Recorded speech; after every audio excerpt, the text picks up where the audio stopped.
Well, I'm just gonna start off. I'm not doing an intro. This is Dave Mench or Corporal Mench.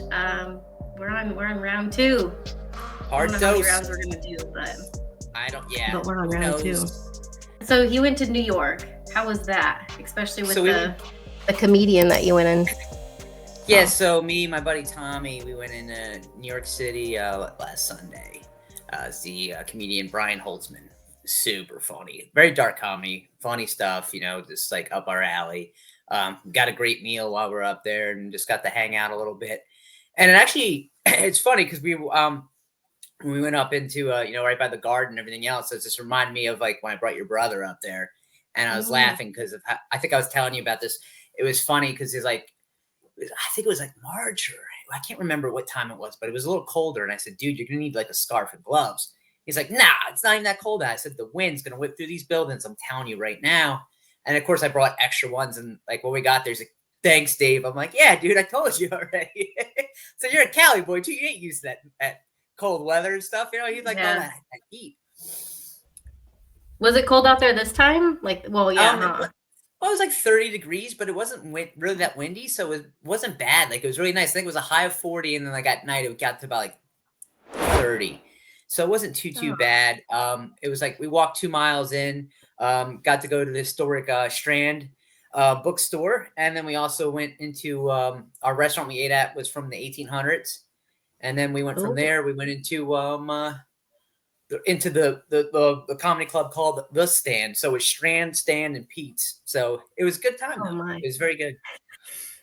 And I got my standard, dirty water dog, hot dogs in New York City. I got my mustard and kraut. What the heck? Wait, a hot, dirty water dog? Is that what you just said? Yeah, that's what we call them. We call them DWDs. What the heck is dirty water that? dogs. It's just a hot dog. It's a little hot dog cart, like on the side of the road in the city. They're everywhere. And you just get Is it hot called dogs. that, or that's just like the slang of it? Slang. That's the slang of it. We all call them DWDs. The best. You got to get the ones that say Sabret, though. You have that has that Sabret logo on there. And if you're going to a place, you got to go to like Gray's Papaya to get a real good hot dog. All right. So if I go on the East Coast, I have to ask you what are all the deets, the ins and outs of it? Oh yeah, I'll send you the right pizza places and oh yeah. There's tons of food, especially in the city. There's so many people, so like there's so much different cultures. You can get anything you want. Yeah. What is those one things that you guys? It reminds me of like a ham or something, and David would talk about them. What is it? Pork roll. Yep. Pork roll. Is it the pork roll? It kind of looks like a little ham, and it's like a weird. Like Liz talked about it, and she was like, "Oh, David ranted about those, and you can only get them. That's like common on the East Coast or something." Yeah, it's a definitely tri-state area thing. It's pork roll, and we do it a lot with eggs and everything else. I literally just had a pork roll, egg, and cheese sandwich. That's what I had. So it's literally like it's like a ham, but it's thicker. I mean, it's its own thing, and it's a little bit tangier. It is the best. You get a pork roll, egg, and cheese up here. Oh, then you get like of course I added a hash brown, salt, pepper, ketchup. Yeah, you're in heaven. It's the best. Man. Oh gosh.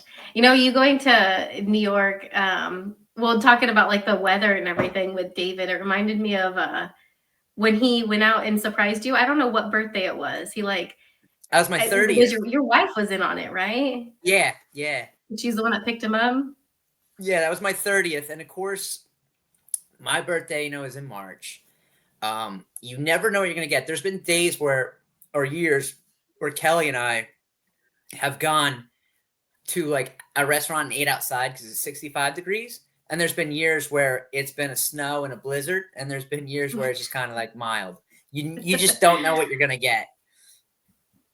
Oh my gosh. And that year he came up for my 30th. A bunch of snow happened, and it was like a quick little like flash of snow. Probably I want to say we got like 8 to 10 inches, and it came in fast. And of course, him, he's just like the snow. He's like, I'm not used to this. Showing up with like flip flops and some shorts, huh? Yeah. Yeah, like a raggy hat or something else. Just he's like, I just flew from Cali, the 75-degree weather, and it's like, now you're in a snowstorm. And then when he met Kelly and my mother-in-law for the first time, he goes, because they picked him up at the airport. He goes, "Nice to meet you. I need a cigarette." What an introduction. What a Oh, that's gentleman. he is. He was such a gentleman. You know, it's just typical him. It's just so funny. Like, nice to meet you. I need a cigarette. He's probably been on that plane for like 6 something hours. He's like, man, I need something. Yeah. He probably Oh. dipped while he was on the plane. Oh yeah, you know he probably did. Because feet in this there is going all crazy. Oh. I can't picture him flying on a plane. Like he's just so anxious around like a bunch of people that I'm like, imagine being stuck on an airplane. But I guess he did it for you. Yeah, and it's funny because like, you know, like we would sometimes get anxious about a bunch of people, but also like you're just used to that when you're in the Marine Corps as well. And then like so you just snap back into that mode again. You're like, been there, done this before. So you just cram in, you're like, all right, I know what the outcome is. It's like you just gotta like shut off those parts of your brain that like it's like you just gotta do it. Yeah, like when we were talking about like the compartmentalizing thing. Yeah. Yeah, just like, all right, time to rock and roll, you know? Yeah. So it was good though. It was good going up to the city and you know, just hanging out. And then it's nice because like we're in between that point where it's Philly's like not even an hour away, and then the New York's about like an hour and 10. That's so cool. So it's good. I mean, I wouldn't live over there, but it's cool. I don't want to live in the cities, but like it's cool going there and then visiting sometimes. You can see all kinds of like historic stuff and like you know you got New York, so you got Broadway and like if you're in the shows, I mean there's always something going on at the Garden. There's always something going on. See, that's what I would like. I would do like the shows and then the history would be fun. Yeah. Yeah. In Philadelphia, they have the American Revolution Museum, which is really, really cool. Self-guided. There's a lot of history in it. I mean, it's very wealthily done, and like they're just a lot of knowledge, a lot of stuff that you didn't know. A lot of people getting represented, like you know, a lot of the indigenous people and everything else. They have a whole section for them. You know, is because they're part of our revolution. Like we always don't sometimes glamorize that in Hollywood as much, and then you see it here and there. But like, there's a lot of more stuff going on with that, which is really cool. You know, you get to see different sides of different stories and everything else, and that's where you keep that open mind, and you realize you're like, yeah, it wasn't just one thing. There were several factors that came into play for. And there was like a field, right, in Philadelphia. Was it for the Revolutionary War? That like a field? They fought or whatever. Like I just remember you're like a field. I hope you're not talking about Gettysburg, because Gettysburg's like way away from Philadelphia. Okay. So well, I went out to, I don't even remember, maybe Harrisburg or something. I went to Pennsylvania to see my gypsy grandpa. And so it was a long time ago. And then we were driving to DC, and then like he woke me up and was like, that's where whatever war, like that's the area, pretty much like the field of like, where they maybe like where they fought. And I was like, oh, that's so crazy, you know. It's like so random. But it was just like a field, and I'm like, okay. But yeah, there's a bunch of battle sites. Even in New Jersey, there's battle sites and everything else of when they fought, like you know, the Battle of Trenton and everything else. And there's some really cool stuff. Especially you know, just from the Revolution. There's revolutionary trails and stuff. Some really awesome history. Like Trenton has the barracks from the Revolution still. They have some like reenactors there as well. There's definitely some cool stuff and cool knowledge. And like you don't realize until you start like digging into it a little bit. You're like, oh, I didn't realize there was so much history in this little area. And then like you go overseas to like Europe, because like you know Europe's been colonized for so long. You're like, whoa, there's a lot of history there. Like there's just tons of stuff. Yeah, that goes back so far. I was gonna say about the going to like New York and you seeing like the comedian that's like just very raw. It's like, for sure, I think it's like conversations that like you and David would have had, like just brutal, raw, like stuff like most people just probably don't want to hear. Yeah. There was a quote that I saw like a few days after you were like, oh, I'm going to New York. And then I saw this quote and I was like, oh my gosh, like it was like a punch in the face, but I can't find it. But it was like pretty much like when someone dies, that we lose that part that we were with them. Like we lose that part of ourselves. And I was like, shit, that's like, it just reminded me. I mean, obviously, like I reflected on my own, but it reminded me of the situation that like you were just having, of like, you don't have that person that you can call up and be like, what's up, fuck face, like, and just like talk shit to him, or like just have those really inappropriate, raw, authentic conversations. And then like you Absolutely. got to go see this comedian that is like that, and I was like, dang, that sucks. Like it made me feel like kind of sad that like that's a part of your grief, and like that's a part of your stuff, that like you lost that with him, is like that part of you, because like you can go talk to other people, right? But like you're not going to be like, what's up, you know? You're not going to call them I up and be like that with them. I still have a select people that I can do that with, luckily. But like again, like him and my bond were very. It was like that a lot, just because it was funny. Like we'd be laughing while we're saying stuff like that, but it was just like that's how you knew it was like so pure too for me, because it was like I could say something and he could sometimes you disagree with some of the shit I would say, like, or I disagree with some of the stuff he'd say, but we didn't care because it's like, listen, I love you no matter what, dude. I might not agree with you, or you might get us in a situation that I don't really want to be in, but I'm gonna back you anyway. I'm gonna back my brother's play, And Yeah. we both did that to each other a few times, I'm not gonna lie. And then backed each other's play. You're like, I don't really agree what you just did, but I have to back you, bro. Yeah. Oh my gosh. Oh. Yeah. It's so interesting because it also made me realize that like, dang, like so many people have so many different perceptions of each person. Like, you know, everybody that I know, everybody that you know, like they get a portion of you, but they're not going to get like the same. And it's not like we're being fake, you know, like it's not like we're putting a mask on and being like, oh, I have to pretend to be this person. It's just like that's who comes out with certain individuals. It's so interesting. It's Oh fascinating. yeah, absolutely. And you'll see that with all relationships with all people, and just realize that certain people bring out some really like different sides of you that are very interesting to explore and everything else. Like, and it's just like me, sometimes I think I feed off certain energies too. Like if I have somebody that's like super positive right away, it's just like, all right, cool. And then you got other people, if I if I'm trying to talk to them and they're just like a sloth, I'm like trying to pick them up and I'm like, hey bud, like, I Yeah. bring a little energy to the conversation. But also there's some people that are like that, and that's just how they are. They're very monotone. I'm very external. Like you see my emotions, they go externally, which is good and bad sometimes. Yeah. Probably have a bad poker face because I probably get all excited when I No. see I'm like, oh, like, hold on, I gotta play this cool. Like, Oh my oh, god. but That's funny. yeah. So like that's with me, and then like even after we talked, it was like 2 days after. I went through some emotions again, like thinking about him and just everything else. I went through it a little bit.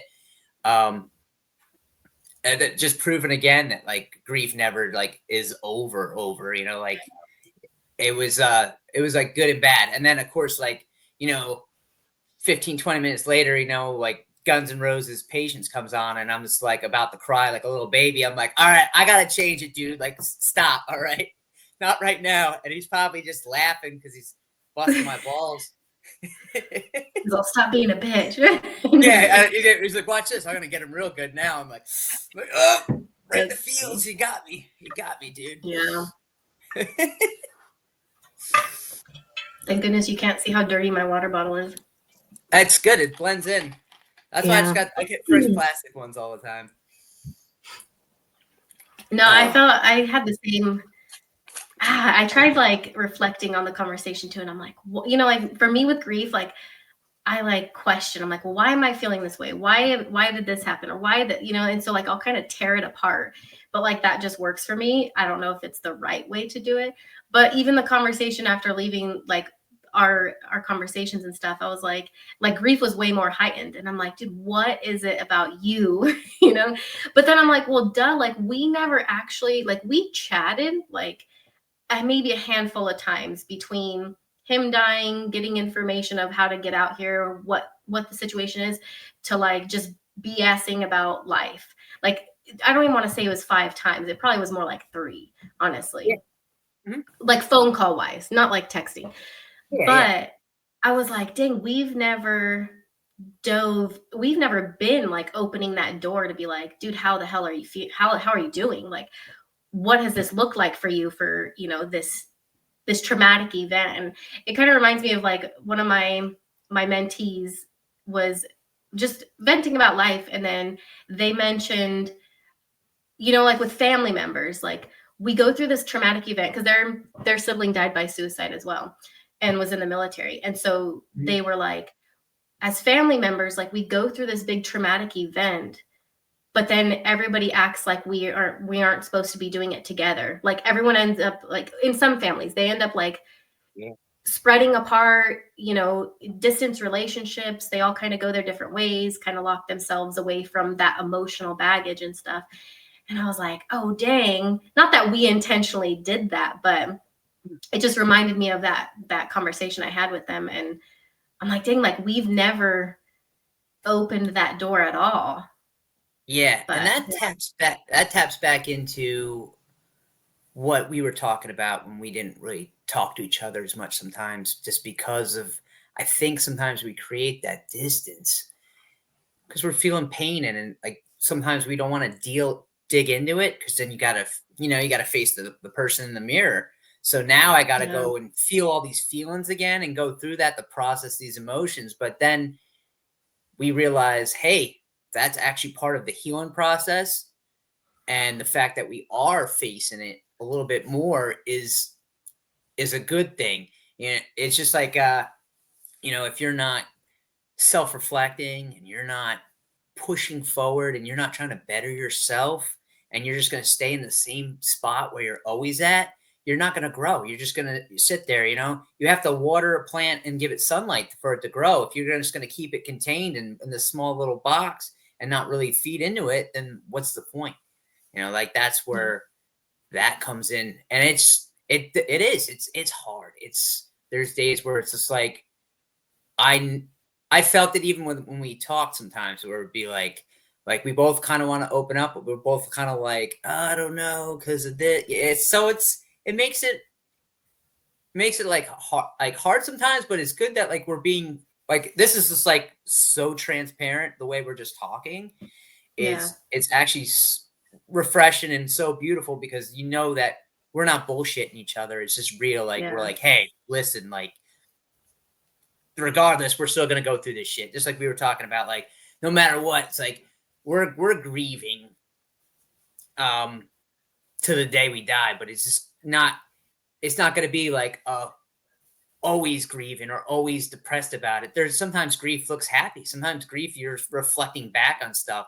Like yeah. some of the stories I was telling you about Dave, like uh, I remember like because Borat just came out. Was it Borat? Yeah. And I used to do the beat the gypsy dance because I always called him Gypsy, Oh and yeah.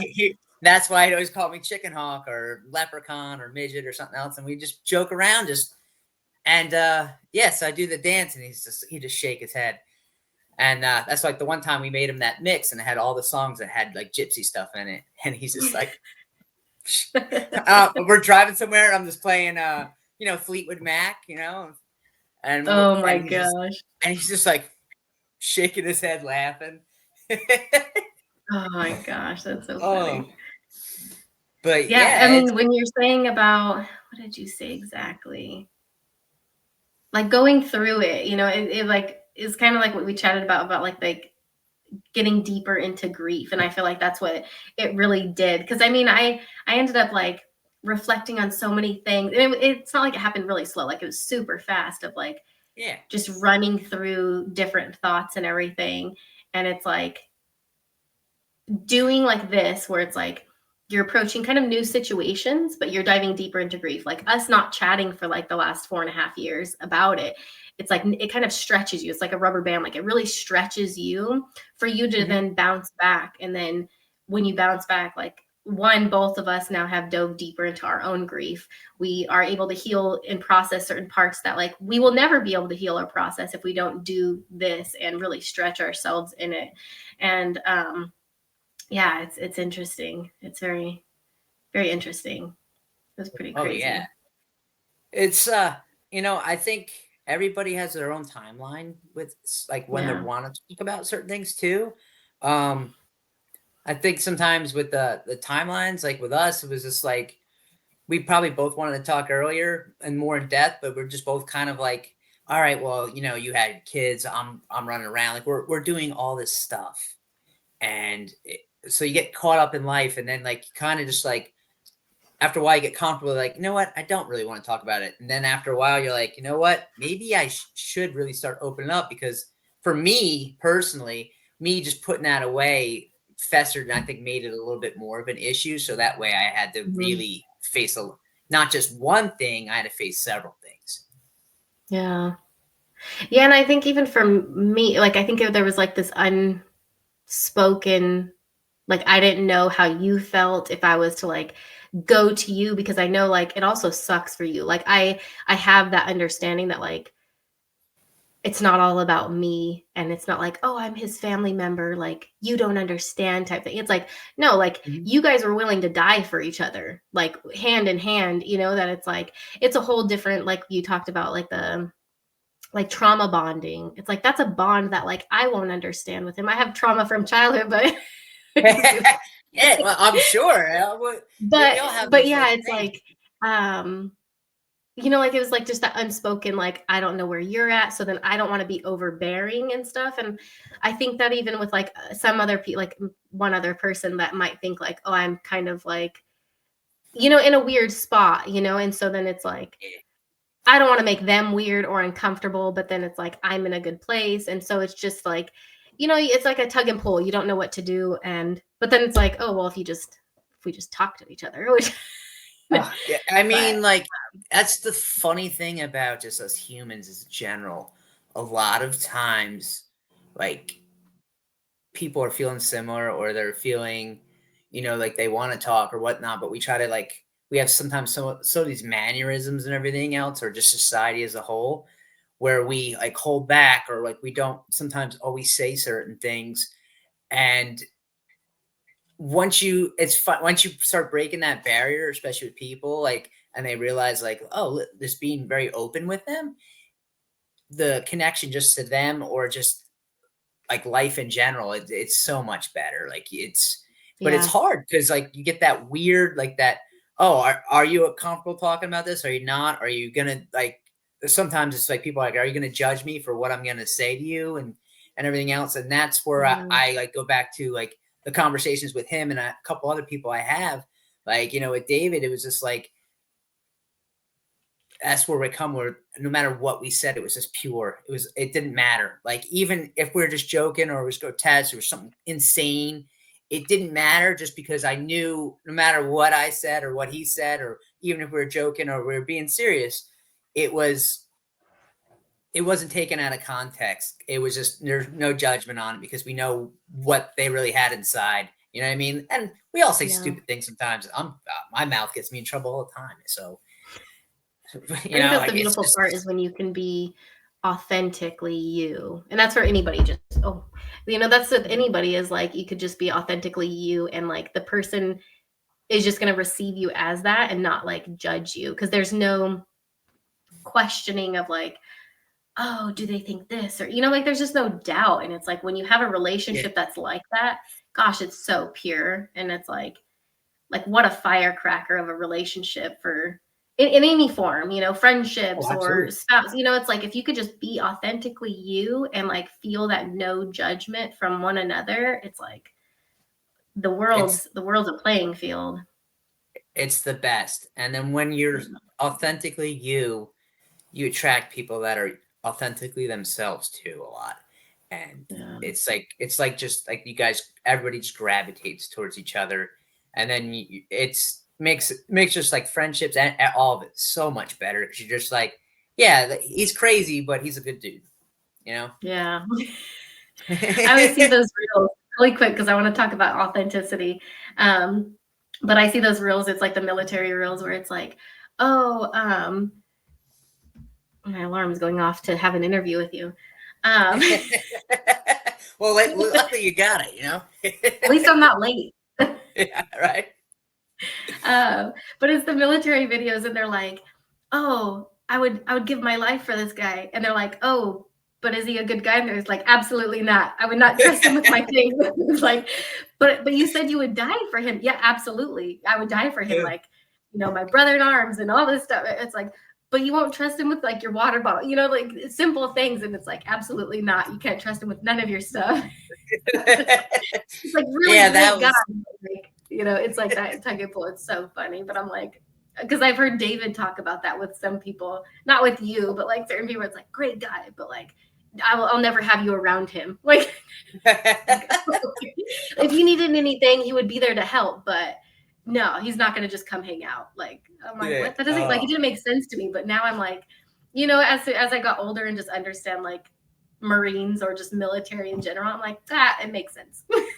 Oh yeah, yeah. They're just the military in general. It's such a beautiful place, and sometimes you meet some of the greatest people, but sometimes you're like, man, that guy's pretty messed up, but I love him. But hey, what are you Yeah. gonna do? I think it Oh, has like the best qualities though. Like it really instills like the best qualities in people. Like, gosh, just it, like the honor, the respect, the determination, the courage, the bravery, like all of those qualities is just makes up such a good type of person. But then of course, freaking Charlie, always, I always saw him. one of these creatures.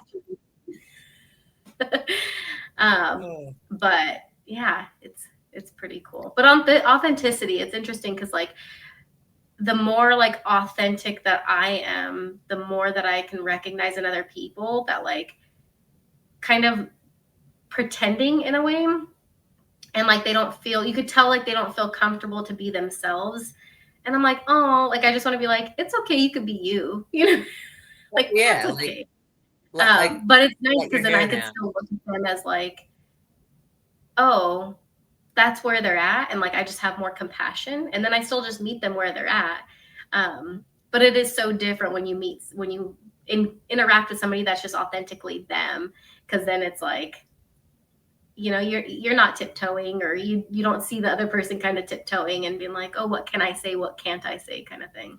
I might eat my orange. It Yeah, and it's the best. It really is. Once you know that, especially like me, like I love when somebody's a little like they have something like they're holding back, and like me, I just come in. I'm a bull in a china shop sometimes. So just like I'll say something pretty crazy, and then like it feels like the weight gets lifted off a little bit off, and they're like, oh, I could just be myself. It's like, yeah, just be yourself. Don't worry about all this other Yeah. stuff. Like, and that's where it comes into that the society as a whole, like where we get trapped into sometimes like, oh, well, I can't really tell this person I'm doing this, or I can't really say exactly that, like when we're tiptoeing. I'm not saying go out and say something completely insane or whatnot, but I'm saying like just be you.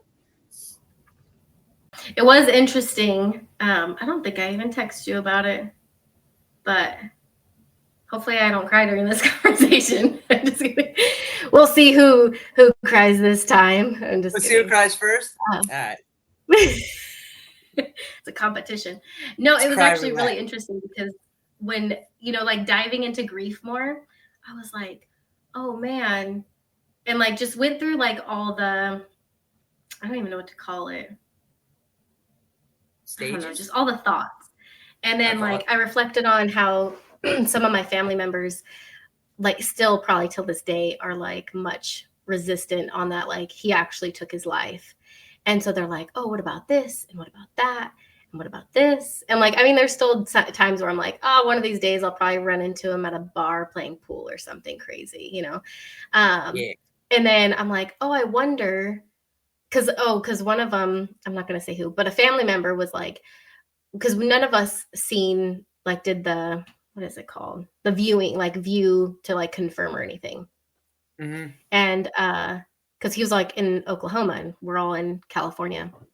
And Mm-hmm. so there's a family member that was like, well, none of us saw. How do we know? Blah, blah, blah. And so like that started spiraling in my head. And I was like, oh, well, we should just be able to look at his uh like the medical examiner's record, and they should just have what tattoos he has.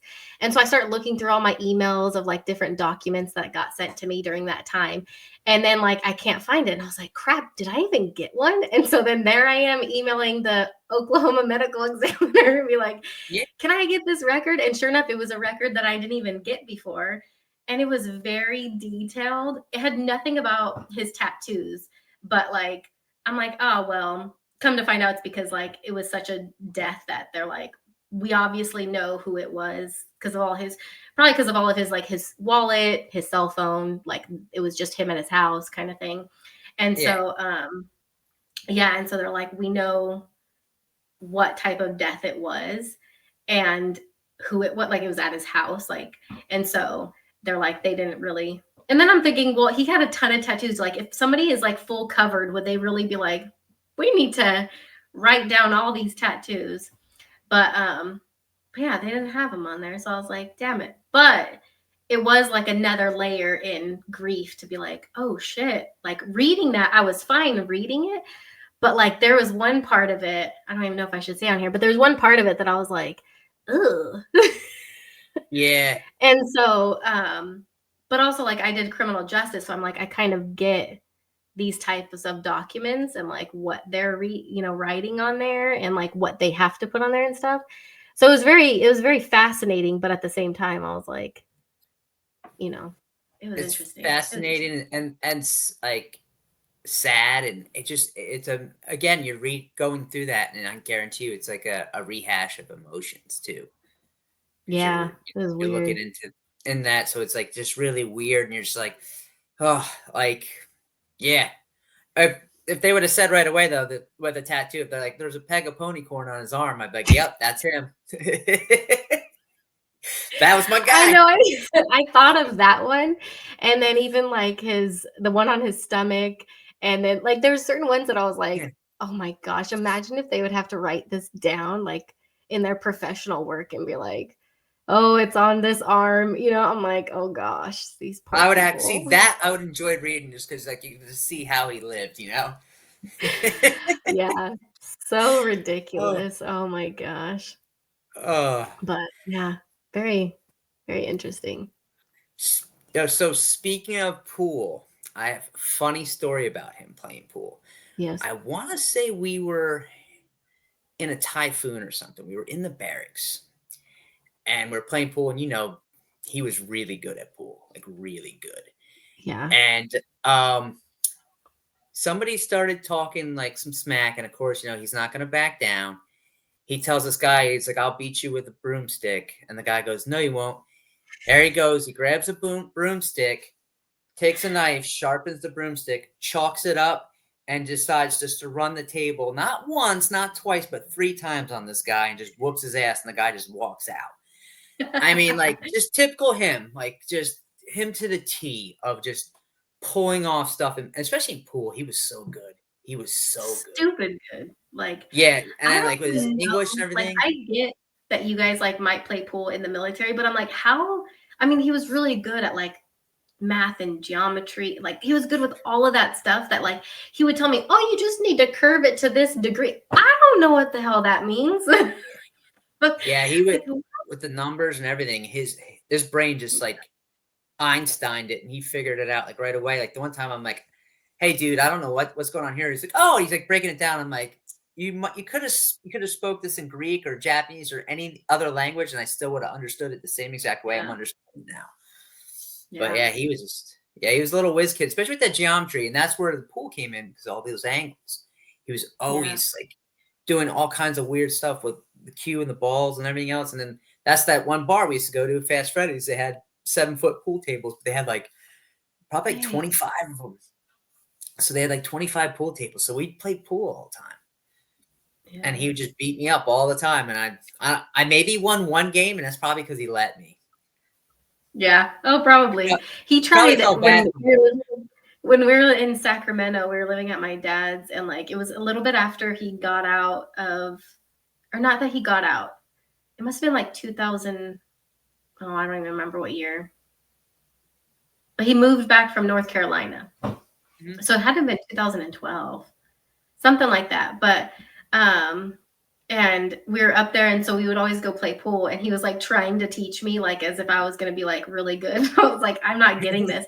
And he would always play left-handed, like one-handed left-handed, so he would just hold the stick with one hand and just think, and he would whoop my ass every single time. And I'm like, this isn't even fair. Like I could have like the little stick to hold up my stick, and like he would still just be like, and then he would be drunk, that I'm like, this doesn't even make any Yeah. sense. Like this doesn't even, like that just shows how sucky I am, or just how good you are, that like you could be drunk, left-handed, and just like hit every ball in, and like Oh yeah. rarely he would miss. And sometimes I would think he would just do it on purpose just for the game to be longer, instead of just like Yeah, running the and you table. never, yeah, you never knew with him because sometimes he'd miss on purpose and put it like the ball in even a worse spot for you, and you're like, dude, you're already gonna Yeah. beat me. Now you're just embarrassing me. Like, come on, man.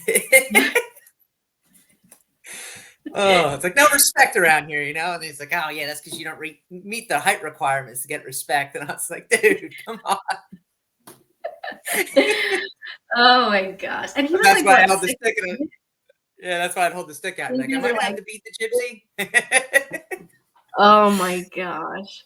So did Oh you my give him boy. the gypsy nickname? Yeah, that's probably a lot for me. And of Yeah. course, like oh, so when he came and visited, obviously, I want to say it was my father-in-law Jim. He met him and goes, "Hi, I'm Dave, Dave's friend." And he like looks at him, he goes, "Gypsy," and they're like, "Oh, hey, Gypsy, what's going on?" He's like, looks at me, he's like, "You motherfucker." They don't even know his real Oh, name. They're like, they don't know you. you're like, who's this guy, Dave? I don't know David. I just know this guy. And then once he said Gypsy, and everybody's like, "Oh, I heard all these stories about you," and he's just like, It's like, damn it, this "Damn it, guy. Dave." Oh my gosh.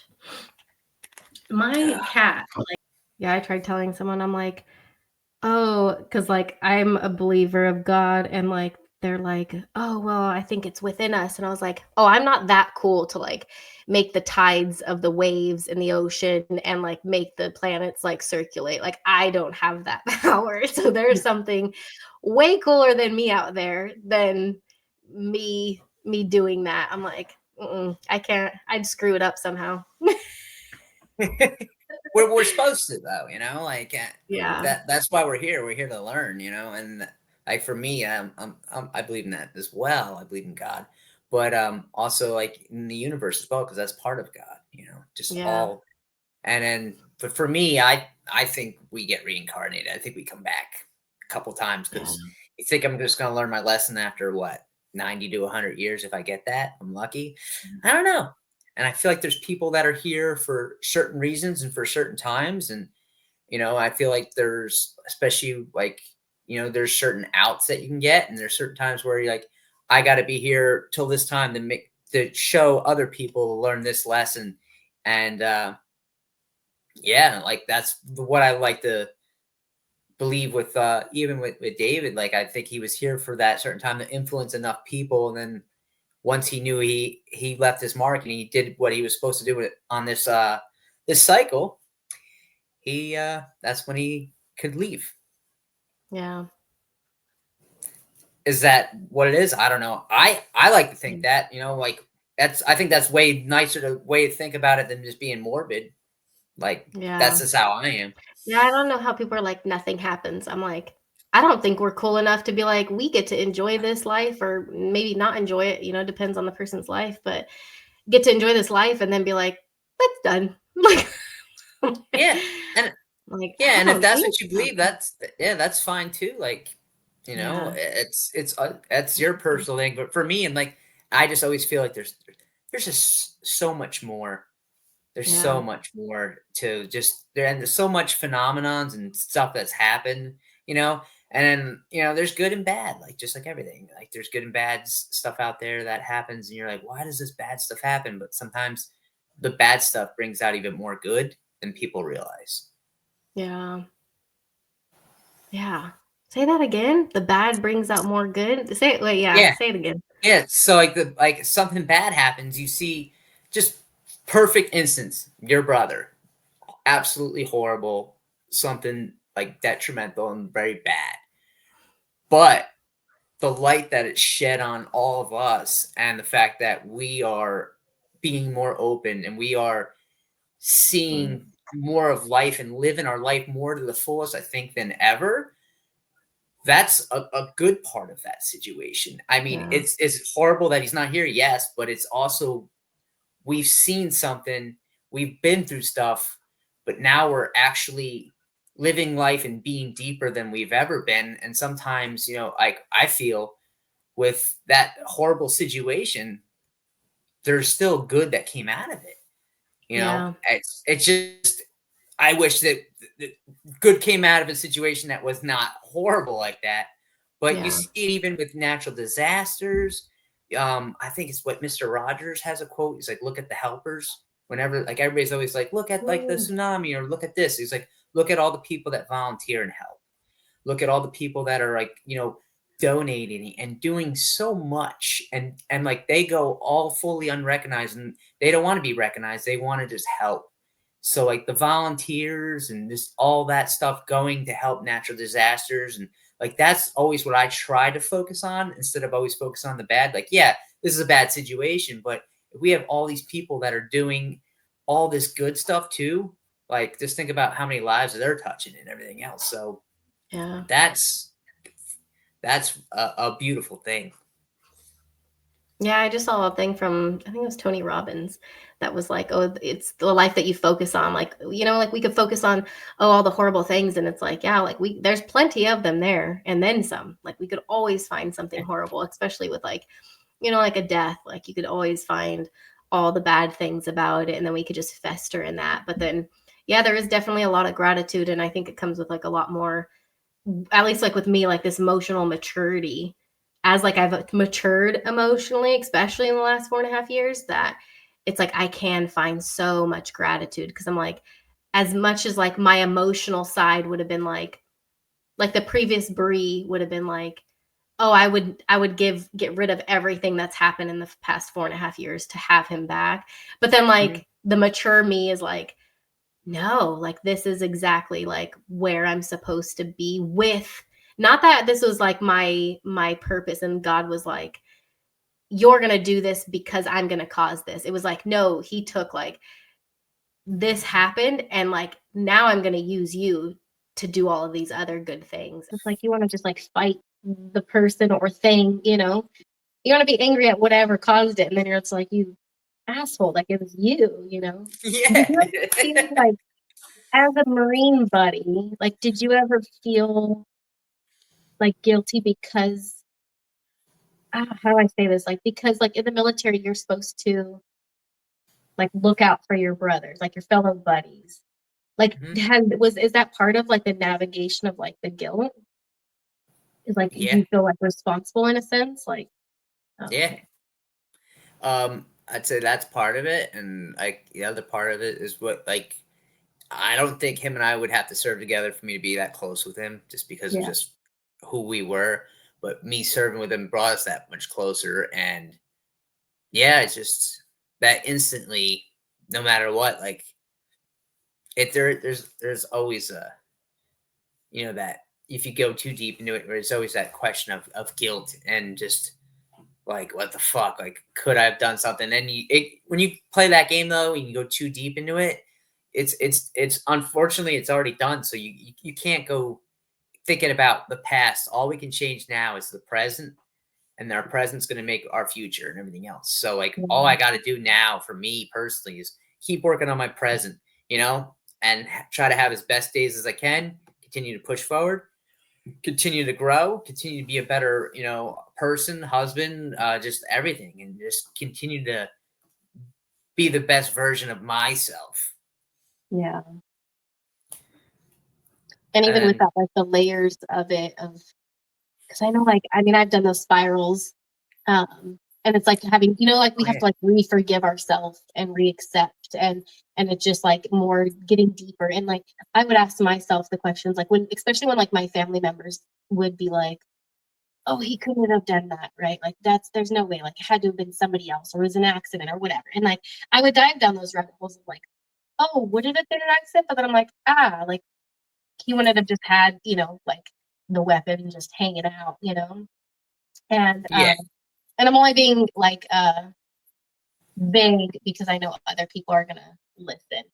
Um, but I don't want to, I guess, re-traumatize my family mainly. That's really it. But yeah, I'm honestly very open and direct. Like even the discussion about like his medical records. Like I know you're pretty, I think, okay if I was to get like detailed about that stuff, but in order for like other people to hear, I'm sure they don't want to really hear the detailed stuff.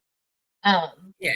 But yeah, like, having to dive, like I dove down those rabbit holes because it brought me like a sense of a way that I could actually like fully accept that, like, one huge example is like if somebody else took him out, because things were happening beforehand. I don't think we ever talked about that. Like there was things that were happening where someone went to his house to like address him talking to a girl at like the local gas station kind of thing.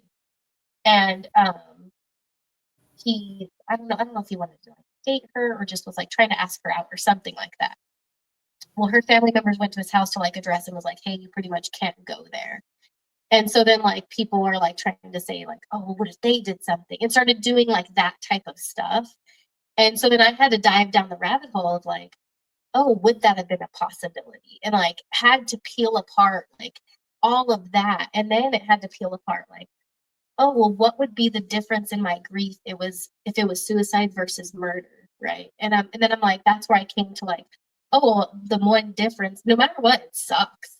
It doesn't matter how the person died. Like it doesn't matter. Like the grief is still there, the trauma is still there. But like the big portion is like, oh, well, then I could just blame somebody else versus blaming him.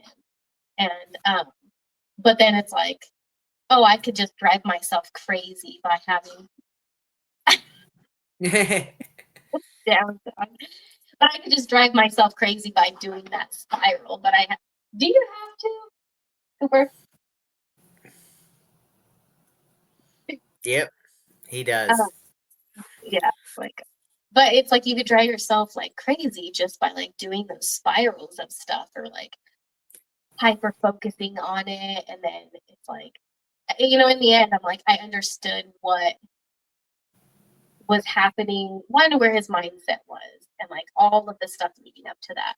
And then like what happened just in the last 2 weeks, I'm like, that would drive anybody insane and like to the edge, especially like if you feel like you can't tell somebody fully what is happening, then you're just going to feel isolated and like all Yeah, of that. And especially like someone, I mean, he was in a small town of like 200 people. Like I think it was like 197 or 198. Like he was the 198th person there. So it's like if someone's coming up to you being like bossy, family members being like, you can't go to the local gas station. Like that's just a lot of shame, I think, can be in that. And I don't think anyone's going to be like, let me go tell everybody about this. Like, no, that's just going to be more isolating. And so it's like kind of more accepting the fact that like, oh no, like this is how it happened. Like he took his own life, and then moving on with that of just fully accepting. And again, like having to re-accept it over and over and over until yeah, forever. But yeah, there's my absolutely. Yeah, rant. yeah. I don't know much about that situation. Mhm. But regardless, it just sucks. you know, and that's the simple, plain truth. But Yeah. it's for me, like just trying to find the peace in the simple things. Living the life that I deserve, so that way, like he is celebrated. I try to be more of like the look at it as a positive outlook, because no matter what happen now, he's still gone. Yeah. That's like all the other stuff. Like I realized when, like in the beginning, when it's like all the information's coming, or like everybody is coming out of the woodwork saying this and saying that, or it's like after kind of putting that stuff to rest, it's like it really doesn't matter. Like I know I needed to go through all of that stuff because it was like at the forefront. Yeah. Where everyone's like, oh, this, or like, family members doubting or questioning. So then it's like, oh crap, maybe I should dive down this rabbit hole. And then, but like even after all that, it's like none of that stuff even matters. Like none of it matters. What does it really matter that whatever happened in 6 months prior or 4 months prior or whatever. Um, but then I go and look at text messages and I'm like, dang it. More like for myself, like you were saying, like what I could have done differently and things like that. And I'm like, looking, especially when I look at text messages. Usually I'm pretty good, but after our the first interview, was like I think it was when I was looking at like for that medical report. And then I stumbled across like the email that I had of like all of our text messages because I'm like, oh, I'm gonna end up breaking this phone at some point. I want to save these messages. And so I emailed them to myself. And then I came across that and I was like, why would you read those right now, Bree? Yeah, it's even like there's times like I like old like voicemails or something, and I listen to it. I'm just like, why did I do that to myself? Now I'm really feeling the feels, But like sometimes you just need that. Yeah. Yeah, because then we'll get like guilty that like, oh, I'm doing so good, and I haven't thought about them and felt sad or something. Yeah. It's like, no, it still sucks.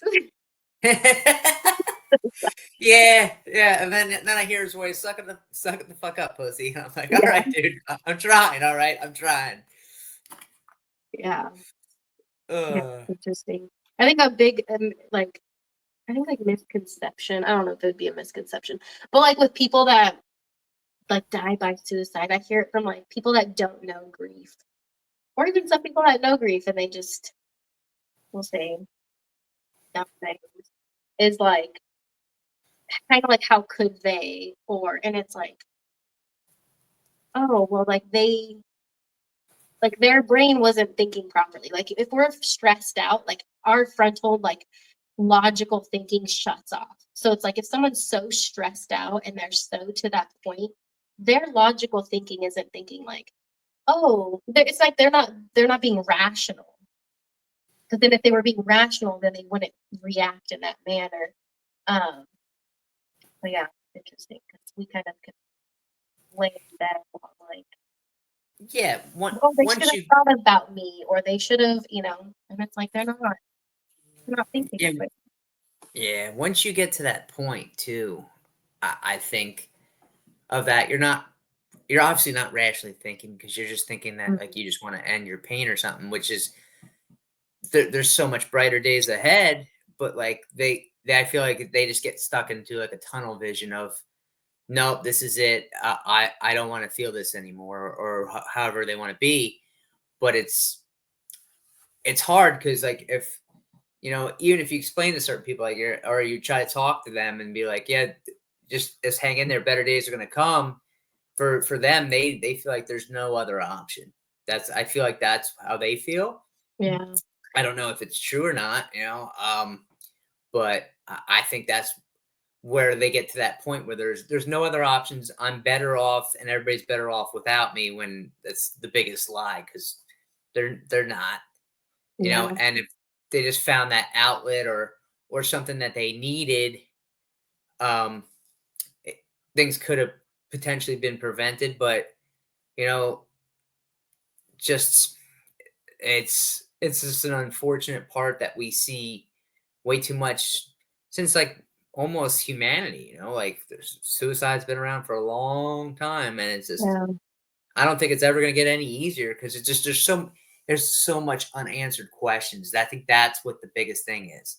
Yeah. Like with other things that happen, like with the disease or whatnot, like at least you have the question answered. we have all these questions that are just never going to get answered. Yeah. And I think that's what the biggest thing is like just a big open-ended like just sentence or a run-on sentence that just keeps going, and we just, no matter what we do, you're never getting the answer. And so it's just, that's where I feel like you rehash and you Yeah. rehash. Yeah, and I think like we could even, it's like both. Like on one side, it's like even if we got answers, there would never be a good enough answer to like justify, right? Yep. But Even if then, you got the exact answer, yeah, it wouldn't satisfy you at all. yeah.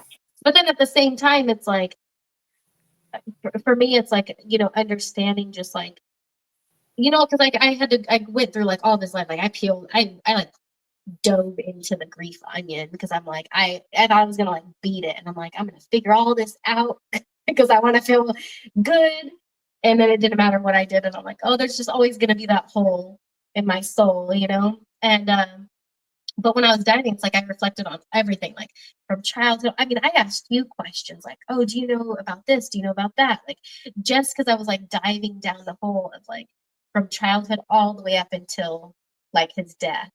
And then it's like, oh, like, it's like I got compassion that I'm like, gosh, if I was in those shoes, like, I don't even know how you bear the amount of weight that you had for 35 years. That I'm like, I can understand why he would have made that choice, like that irrational choice. But at the same time, it's like both of them. Like I can understand with that compassion, but at the same time, I'm like, there's no answer that would be good enough to be like, okay, I get it. It's like, no, we Oh could have yeah. figured this out. Like no matter, no excuses. Like we would figure this out. I don't care what was happening a week before, 6 months ago, what trauma you've been through. Like we'll figure it out. Like we will find a solution. Yeah, you start playing that like devil's advocate where you're yeah, it's and yeah, as like we said, everybody carries things differently too. Like you and I can have the same exact experience on something, and I might carry it differently than you carry it. I might be more sensitive, or you might be more this, or whatever. But like, so that's also, especially with grief and trauma and everything else.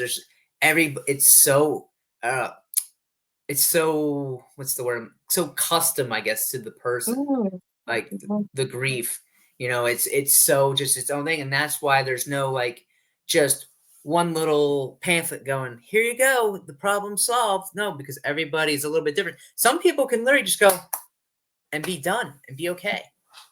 Some people can literally just take grief and just go, okay, accept it and move on. And some people hold on a little bit longer. Some people go through their cycles, Yeah. like me.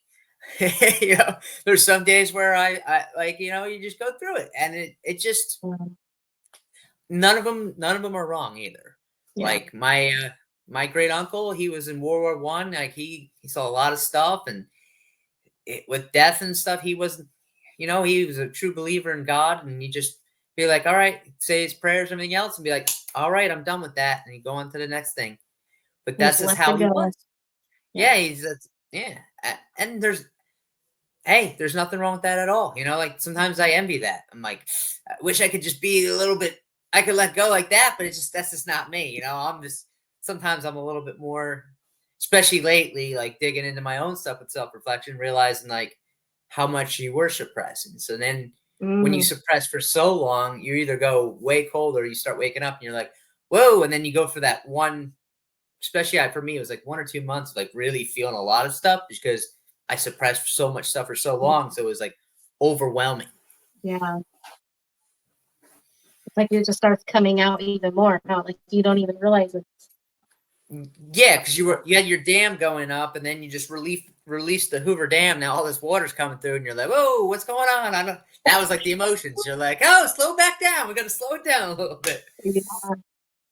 So when did you start therapy? Therapy, a couple months ago. Oh, okay. Yeah, yeah. Can I So I ask if started you have that. like a male or a female therapist? You can ask me. Yeah, I have a female therapist. Yes, Oh, okay. she's amazing. Yeah. She, um, like when we started talking, it was just like, you know, I was like as I asked her if like I could just like be like more a little bit more blunt and open, and she is fantastic. She's the one that helped me really discover about just all like my anger and Yeah. everything else, like the anger I had towards a lot of stuff. And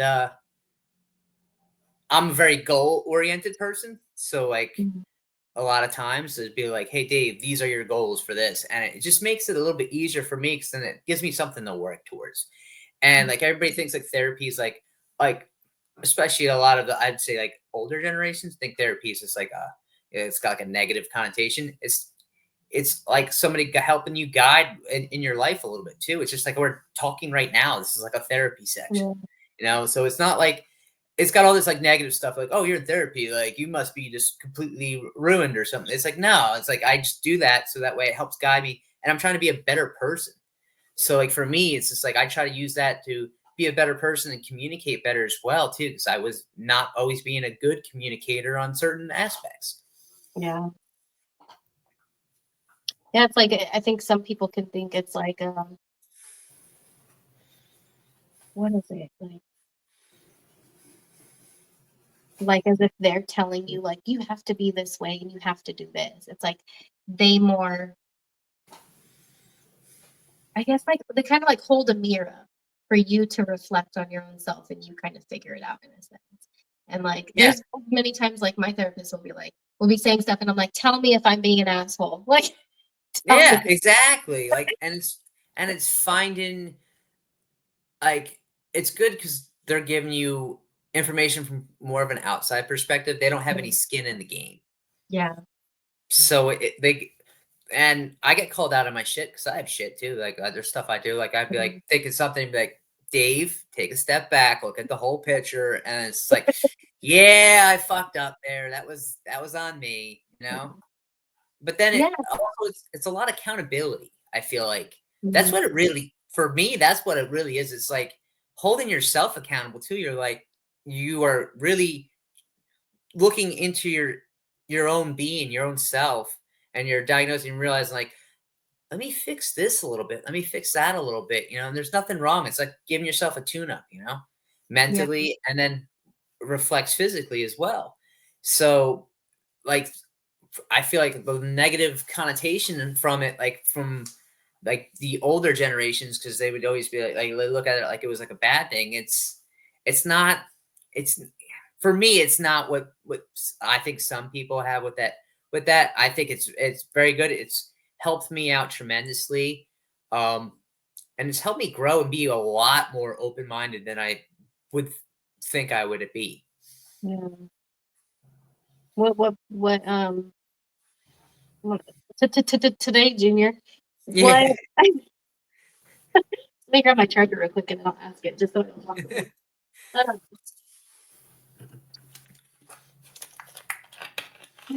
um,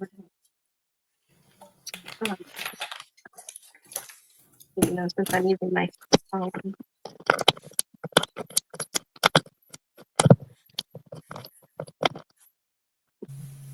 What oh, I should probably sit down first, huh?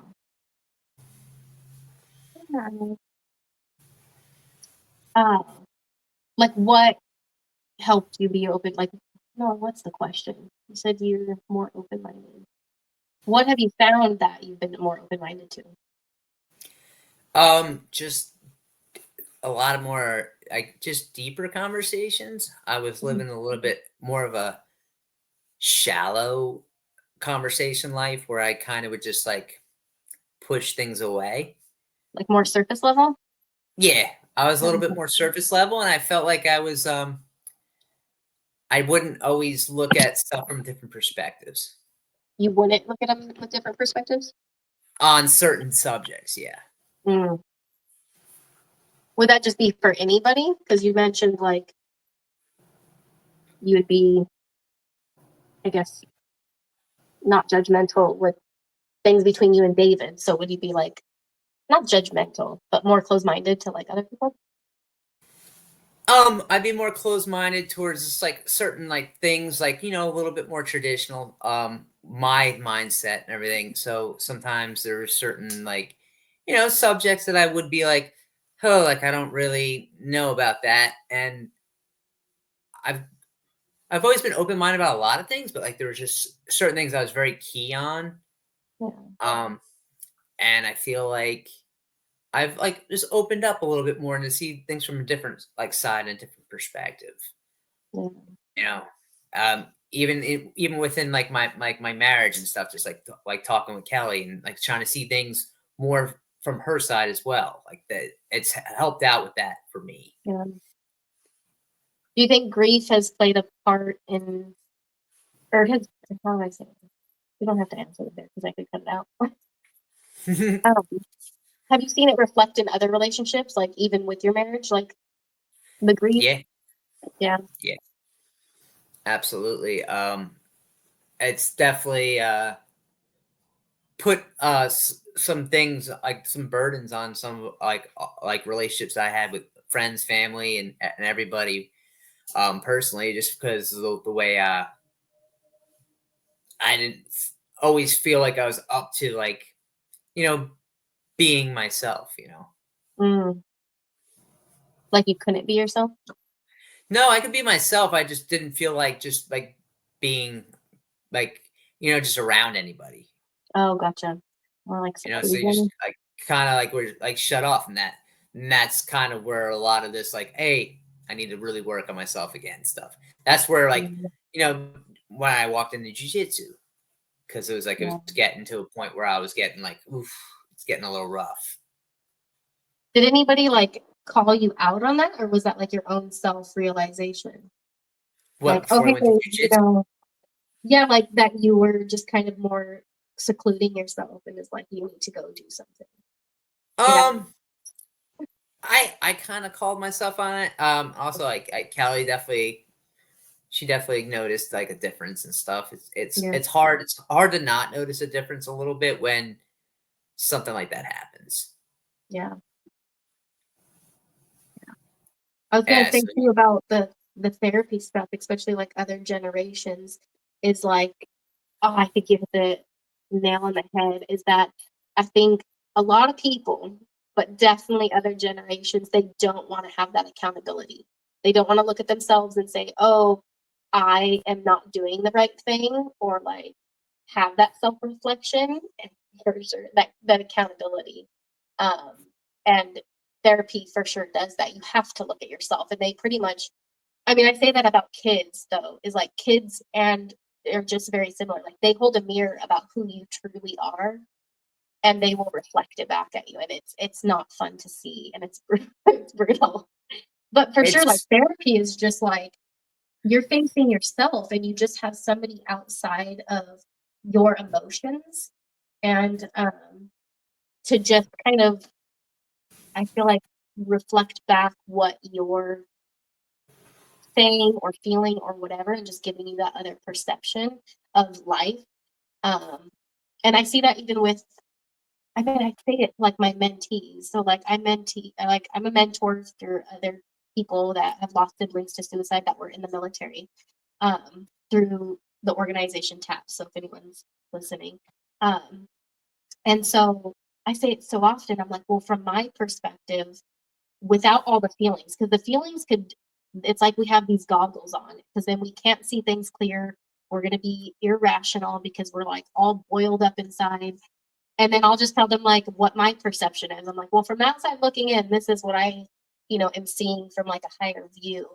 And then, yeah, I just think that on a deeper level, therapy is way beneficial on a deeper level because they have like the psychology and on sociology. They have all those understandings and education.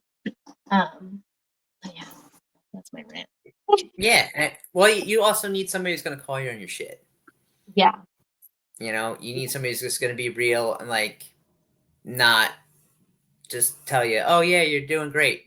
Well, there's gonna be days where you fuck up. So yeah, and you just need somebody to call you on your shit. And yeah, for me, that's it's been very helpful and like working towards goals, working towards what do you want out of life? Where are you going? It's just like more direction from an outside perspective, and you see it's more of a, for me, it's like more of like a life coach, like more of like Yeah. just like I need some guidance or whatnot, or I need like to bounce some ideas off you. What do you think? And then you at least hear them out and everything else.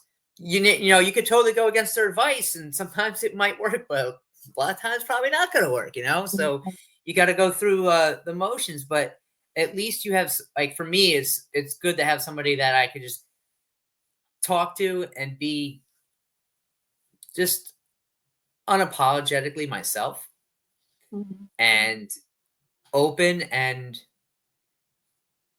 realize that sometimes like maybe there's been circumstances that you think you were like overreacting, and sometimes you're validated like, oh, maybe I wasn't overreacting that one, and then there's other times you're like, yeah, you were a little aggressive on that one. So Yeah. it's accountability, like I said. It's for me, it's helped out a lot. Yeah. And it's nice because they don't bring their emotions and their beliefs to the table. Whereas like say us talking, like if you were to like say stuff, well, I also compartmentalize. But most of the time, like when we have discussions in other types of relationships, friendships or family or whatever, um, the other person will usually bring their emotions and feelings and beliefs to the table. So then they might tug in more with you. I mean, I've learned to compartmentalize because being a mentor and like leading groups and stuff, that it's like I'm not going to bring my feelings to the table. But that's something that I recognize with therapy is like they get to just see what you're feeling or what you're going through as that.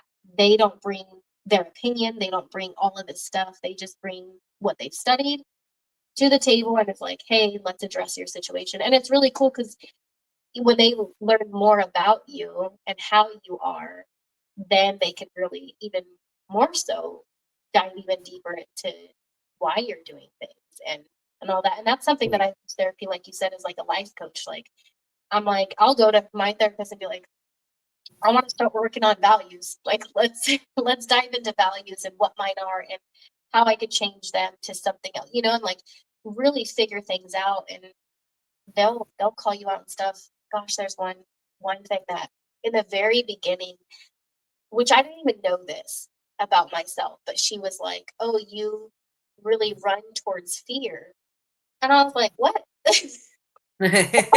No, I'm like, "No." She's like, "No, you do," and I was like, "You tell me how." And we were only like chatting for like, gosh, once a week for maybe like a month or two, in the max 2 months. And she's like, if you are like in fear of something or like you're nervous or scared to do something, you run towards it. And I was like, that doesn't make any sense. And then now I look back on my life or like things that I do now and I'm like, oh crap, like I do. Um I'll be yelling and screaming and maybe cussing in the process.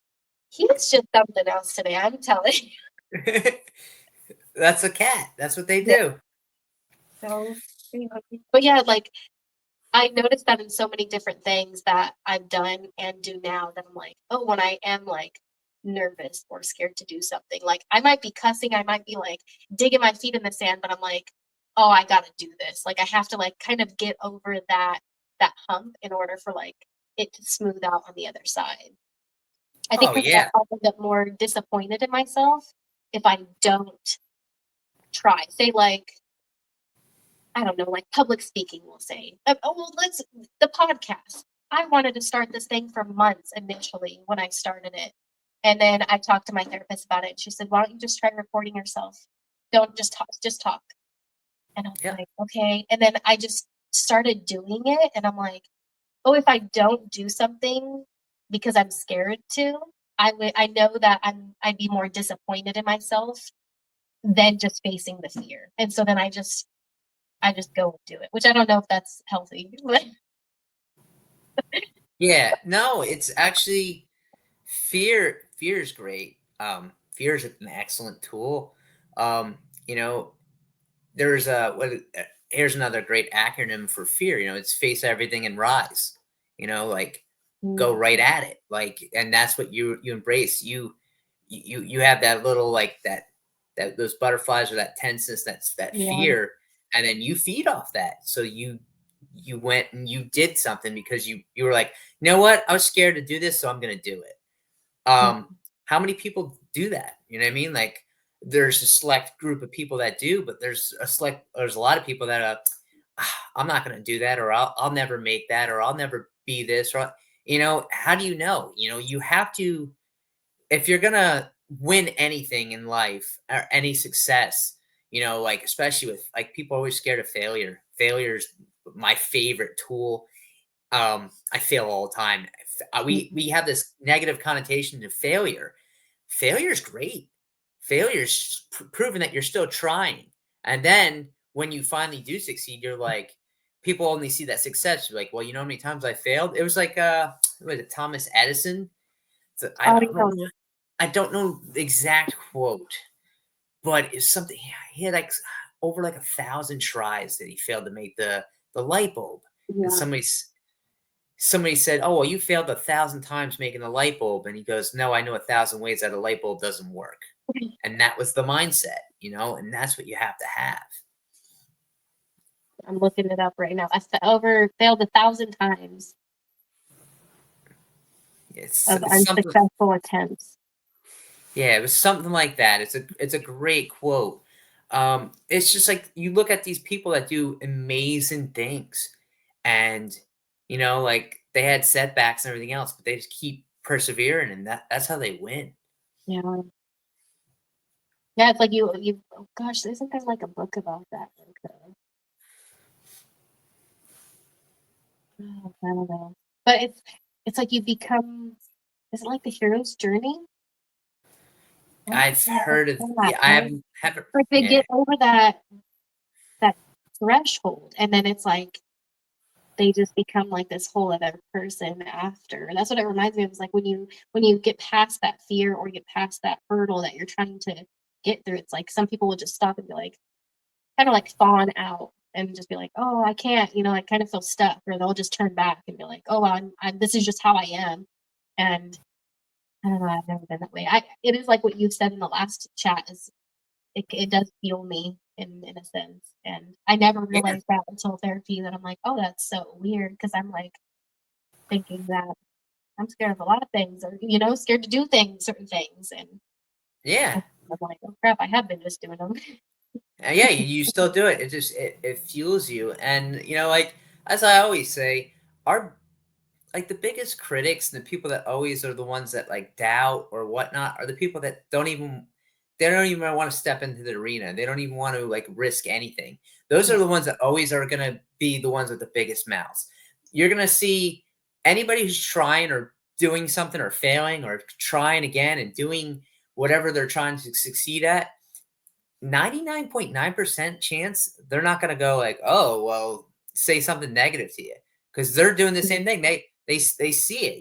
It's the man in the arena speech, by Teddy Roosevelt. Like it's your biggest critics are the people that wouldn't even step into it. yeah, Like they always want to like see how like the strong person fumbles and is covered in blood and sweat and everything else. But it's like, yeah, well, I have the balls to step into there, where you just sat back and you can make all these big words and use all this stuff, but you haven't put anything on the line. yeah. Because if someone has been in the arena, they're gonna have compassion for you and be like, "You're doing it," and they're gonna kind Yeah. of root you on and cheer you on, and know how it feels to be in that arena, and the Oh trials yeah. and the trials and the failures and all of that. So it's like they can more relate to you versus. Yeah. And then they also you have that mutual respect for each other when you both have been through the shit together, Yeah, like trauma bonding or anything else. It's exactly.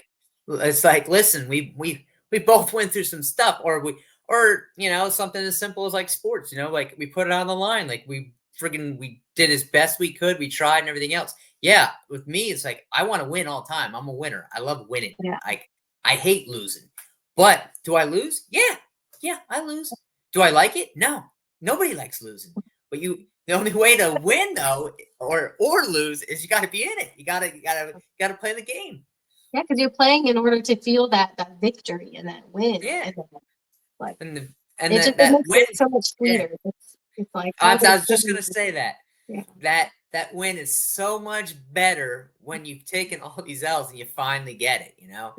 Like, and it's fantastic. But like, you have to be willing to take the losses. You have to be willing to go through the process. You have to be willing to sacrifice and put in the effort of doing it all. Yeah. And you see a lot of people that don't want to compete or do anything of that, but they always have a comment about it. Yeah. Or they'll And you, judge for the side. yeah, tons of that. And you just take that with a grain of salt. Whatever. Like with that one quote, like, oh, if you want to take advice, what is it? If you want to take advice from somebody, I don't remember.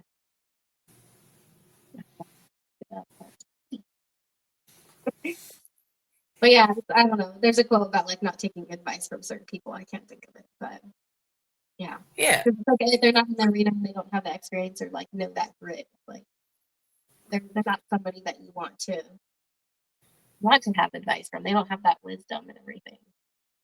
Yeah, and it's just fun, as we always say, is finding those right people that are willing to bleed, cry, and be with you and go through the good and the bad. You know, they're not just fair weather people. They're people that are just your ride or dies. And when you find that, it's a rare friend, and you got to hold on to them. Yeah. Were you the one that I think I don't know if I asked this question, but were you the one that were like, oh, I should probably start doing therapy, or like what did that look like? Um, Part of it was me. Part of it was Kelly helped me like recognize like just me slowly shutting down a little bit. Yeah. And just going through motions and telling me that, hey, like, listen, this could help benefit you, you know. And like, you know, I did some of the stuff with the VA, and like, nothing against the VA, but like, it felt rehearsed. The one person was really good, but like the other stuff like felt kind of like rehearsed, like it was just like the same, like a rehearsed speech to me. You know what I mean? Mhm. Like it was just like there was not like a connection. Yeah. So you have somebody outside of the VA? Yeah, Oh, okay. yeah. For me, it's worth it. Yeah. Yeah, Is it but nerve wracking to sorry, I'm gonna turn this camera on. Is it nerve wracking to be, I guess, completely like raw and honest? Because I know some people can be hesitant, especially like veterans, to like go to therapy because they're like, oh well, I can't actually say stuff or anything. Have you found that with yours?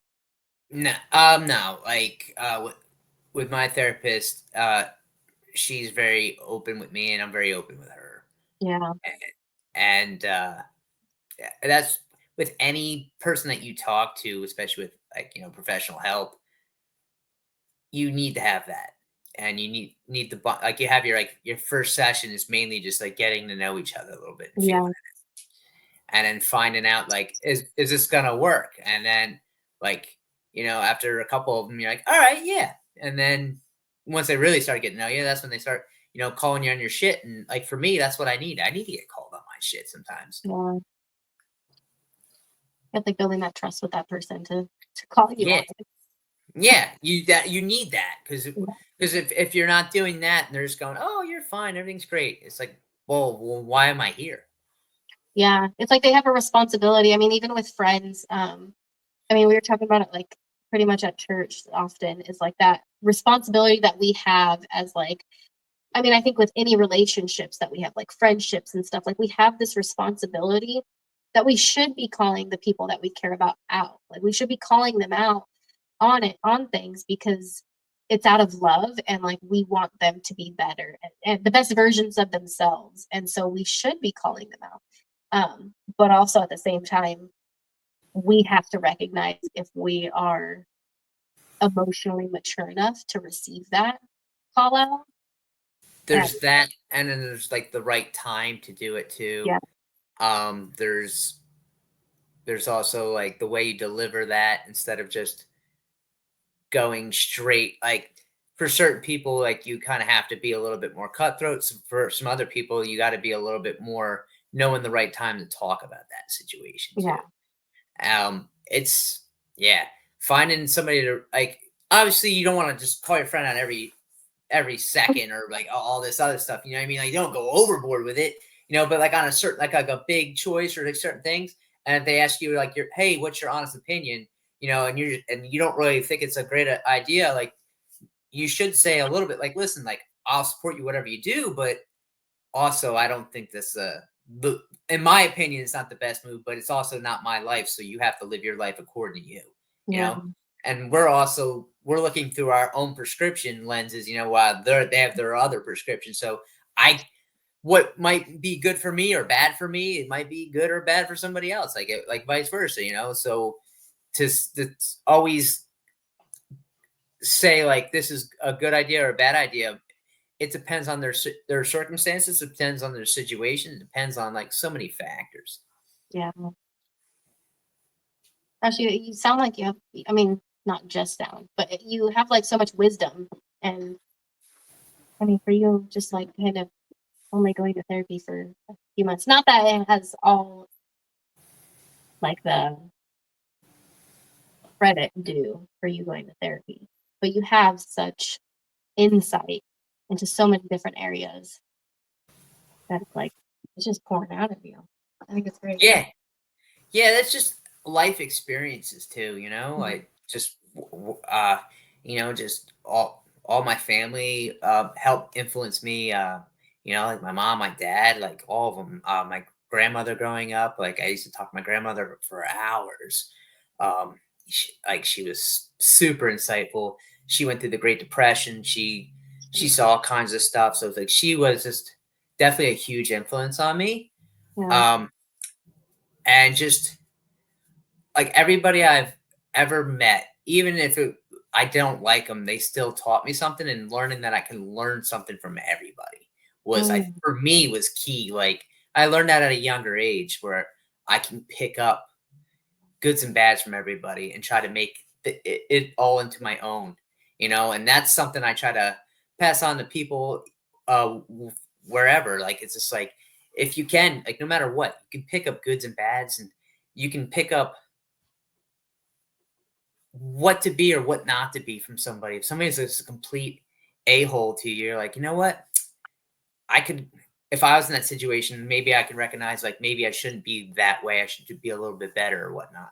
yeah. So it's all it's all, it's perspective, and having that positive outlook, and realizing we can learn something from people. Yeah, and always just being a student. That's what it sounds like. Yep, It's student like, mindset. yeah, that's what Having I the like because I'm like I love learning in the way to use it to grow myself, not just to be like not to be egotistical and be like and arrogant, like, oh, I know these things and ha ha ha, I know more than you. It's like, no, like, oh, I know these things and now how can I grow from these things versus just having the knowledge. It's like also utilizing it and because I mean we could have all the knowledge that we want even about like grief or anything, but it's like if we haven't used it in our experiences, then it doesn't get turned into wisdom. Like wisdom really shows is when you are using those things in your life and acting on them, like walking the walk instead of just talking the talk. Yeah, and you get way more wisdom from experience than you do from like, you know, reading or learning, which reading and learning is fantastic. Like, don't get me wrong, like you can learn so much, and but I feel like practical application has helped out with me with more just having those experiences in life with somebody. So like you know, like an example, like if you have an experience with somebody, it's a lot deeper than if like you read about that experience. Yeah, yeah, and like the firsthand, like being there in person. I mean, even experiencing, I'm sure like you could read a book on Scotland or Italy, but it's like when you go there and you see the places and you touch the doors and you do all of that thing, it's like you end up having a whole entire experience rather than just reading a book. Even that is more Oh yeah. impactful.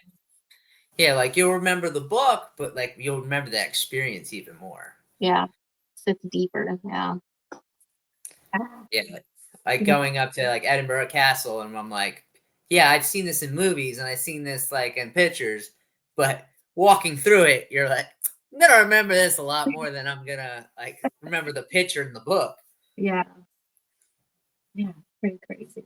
Like it's a but Joe Dispenza talks about it. He talks about like heightened emotions kind of get implanted deeper in our memory than something that isn't heightened. So it's like if you're in an experience, that's going to imprint on your brain more than just reading it or having like a traumatic event or anything like that. Like it's going to imprint even harder on your brain. Brain is Oh yeah. Ugh. there's so many times that I'll tell my therapist, I'm like, is this like really what it is, or am I tricking myself? And she's all, what do you mean by that? And I'm like, well, like I could be tricking myself thinking this because our brain, and then she's just like, she probably gets so annoyed with me. But it's true. Like I might think something is going on, or like I might think I want something, but it's like, oh no, my brain is just trying to protect me. Or it's like, oh, this is what you think you want. And it's like, what's Yeah. so cool, getting that outside perspective from someone else is so beneficial. And that's why I say like this is the most powerful thing. This Yeah. your brain controls everything. So like when you feel like you're getting into that mindset, especially like playing the pity party, or you're getting in the mindset of like being way too sad, or it's you got to get out there and get your body moving and everything else. That's Yeah. why I say like I go for a walk, or I go for a run, I go do jujitsu, I go play golf, I do yoga, or do this or do that. I do that so that way I get my brain to stop thinking so much, chill out, really hone into it, and be like, listen, you're good. Stop Yeah. overthinking the situation. Yeah. Yeah. It's like you're safe. Like my nervous system, that's something I had to work on, is like simmering down my nervous system because I'm like, oh yeah, like certain things I'm like, oh, like the PTSD of like him dying. I'm like, oh, I think something extreme is gonna happen. And then I'm like, no, what's the reality? Breathe. And then it's like I have to bring myself back down. But Yeah. I think I'm always gonna have to deal with that, but it's a matter of like how fast can I get that to balance. And I'm sure it's gotten better too. Yeah, a lot You better. know, it all gets better. It takes so much more time than what we make it out to be. Like we think it's the instant, like as I said, the instant gratification. We go Yeah, to that point where we're like, oh yeah, now it's all done. It's like, nope, it ain't. But it's easier, and you start once you start identifying your triggers too. That's key. Like finding out like what's really gets you to get that point. Because once you see one, you're like, oh, here it comes. Here comes one of my triggers. I'm gonna yeah. get, or like, is this gonna like? And you once you realize that, and you identify, you're like, relax. It's What's really one of not what's yours? going on. You don't mind me asking, what's one of your triggers, or do you have a trigger? I got several triggers, but probably for me, it's just like sometimes if I get too much quiet time because I'm very busy, I'm always moving around, and then like it could just be something simple like I don't know, something as simple as just like me thinking about just like him, or thinking about just it's I don't like have like a specific one Yeah, for like, but like it's a lot of times it just be I know when it's coming on because it's like, oh, here we go. Like there's for a good while I couldn't listen to Guns N' Roses, and I couldn't listen to Patience, and I couldn't like yeah, Patience was a trigger for me. yeah. I'd hear that song and I'd be like, next, like I don't want to hear it right now, because that was like one of our songs we used to joke around and sing at the bar all the time drinking. So it was just like stuff like that. But now it's just now I hear it and I just smile. Um, it's I don't I'm trying to think of this specific one. You kind of put me on the spot there. um, Well, I yeah, mean, if you come up with one, that's cool. But yeah, I mean, certain things, which again, I don't know if I even recommend this to people, but like there's one song, I can't even remember the guy's name. Hope Ford. Oh, it's yeah, working on or something like that. Um, but it reminds me of just like him for whatever reason. hmm And I'm like, at first, like I would start bawling when I would hear it, and then of course like Leonard Skinner because we played that at his memorial. Mm-hmm. But like I listened to like those songs so much because I wanted to make pretty much I wanted to trick my brain, and I'm like I'm gonna be so sad. I'm gonna bawl my eyes out until I pretty much rewire my brain not to think that this is a horrible song, and that I could have joy when I listen to it versus like this deep sadness and then avoid it and all that. But it's Kind of funny like a because detox. yeah, and it just like it's like I'm able to just like get it all out versus and it wasn't like all at once. It was like many times of listening to it. But it was funny because I mean it wasn't funny. But we went to a concert and went to go see Sean's friends play in Dallas a few months ago, and then the who sings it? Oh my gosh, I can't think of. They sing the bartender song. I know you've had to have heard of it. Shabuzi, I think is his name. No, no, no, no. It's like a old. Oh, you're Um, talking about what's I have to look it up. what is it? Rehab. Rehab? Yeah. Yeah, So Rehab was playing, and I'm like, oh my gosh, this is gonna be the so cool. bartender song. Yeah. So they're Yep, about to play the bartender song, and then what that's do a they Dave song. play? The first song they play a cover of Leonard Skinner, and I was like, and then Sean was like off saying hi to his friends, and just like beelines to me, and is like, "Are you okay?" And I was like, "Yeah, I'm fine." I just think it's so ironic that like we come to like your random friend show, we're listening to the first, the first set, of Rehab, and then they cover that specific song. And I was like, it's just, it's kind of like those God wings. It's like, okay, I see you.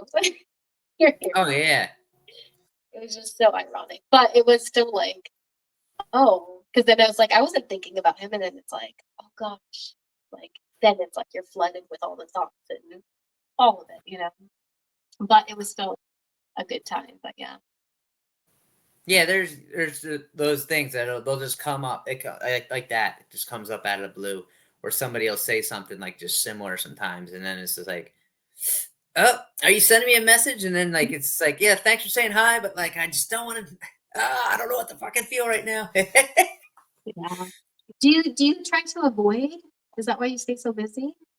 You said when um, you're busy, s- it's what? s- sometimes I do. Sometimes I try to just not overthink about it too. Because Yeah. it is a lot. Um, but I stay busy anyway, just because that's my personality. I've always been busy.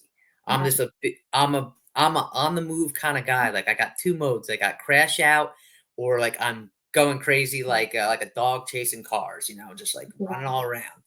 Like I can't just. It's for me sitting completely still all the time. I can't do, and that's why I think I enjoy like when I do yoga and stuff. Is like because I have to I hone in. I'm moving, but I'm moving slow. I'm Yeah. moving at a pace, Like it and I'm forces using you to slow down. yeah, I'm using it as like a control and everything else. But like sitting around all the time, like if a weekend goes by, like yeah, I'll have some hours where I'll sit around, maybe watch some TV or something. But like I'm not gonna be sitting around all day. Like I just can't do it. Yeah. Yeah, I feel better when I'm like moving. Plus, like Move. I mean, even with grief, like everybody grieves differently, and I see that very much so in my family. But it's like also like grief doesn't just get processed sitting talking to a therapist. Like sitting talking to a therapist is very beneficial. But it's like that's not where the healing really happens. The healing happens when I don't know, you're digging a trench or you're gardening or you're out at the lake or you're driving down the road listening to music. It's like that is where real like healing and processing really happens. It's in the midst of life. Oh yeah, like that moving forward and everything else. It's great. And physical labor and just like being physical, running and all that other Mhm. stuff. It's so like beneficial to mental health too.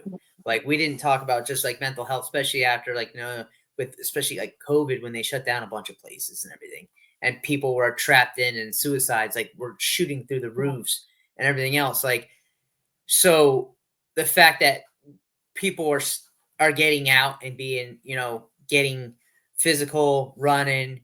You see actually like more running clubs now. You see more like physical activities now, and like the groups. And I mean, it's great. Like we should be pushing that way more than anything else. And gardening is phenomenal because you know what's going into your plants. Yeah. How many times we get stuff at the grocery store and we don't even know what the hell's like on it? They're like, "Oh yeah, this is organic." Yeah, is it organic? I don't know. You can claim it can be organic, and this overspray from like another farm could be right on the same farm. It could just come right onto it, and you could get all these chemicals. So it's very very hard when we have all these other outside influences when we're trying to just make it easier on everybody else. I feel like just starting small with yourself, it makes that much better. Working out a little bit, even if it's walk a mile or something, just keep your body moving.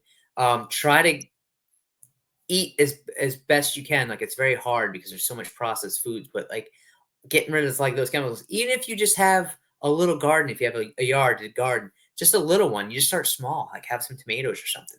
Who cares? It's one less thing that you're ingesting. That's that what's going into the soil and everything else. Like just working on your relationships, professionally and personally, working on like all that, just the small little details. I feel like all that adds up. Yeah. I like that you touched on that because I mean, all of that is like the stuff that people have control over. Mm-hmm. And I think a lot of people, especially like with social media and like seeing people in maybe what we consider like, oh, they're in a better spot than I am, or they have it better, or and like having that comparison. It's like, no, if you just look at just you and what specifically like directly around you, you have control over that.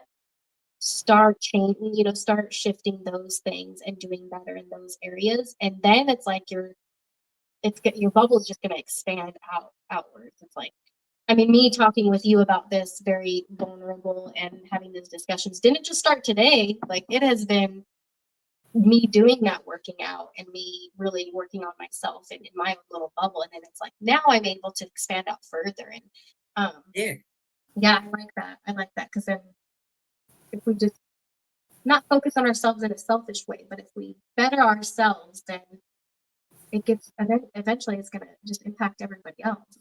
Yeah, and if you could be a better version of yourself, that's just going to make it that much better for everybody else. Like just like you said, and like it's just like here I am trying to improve myself. Now my relationships with everybody, with Kelly, with all my friends, my family, that's going to be that much better.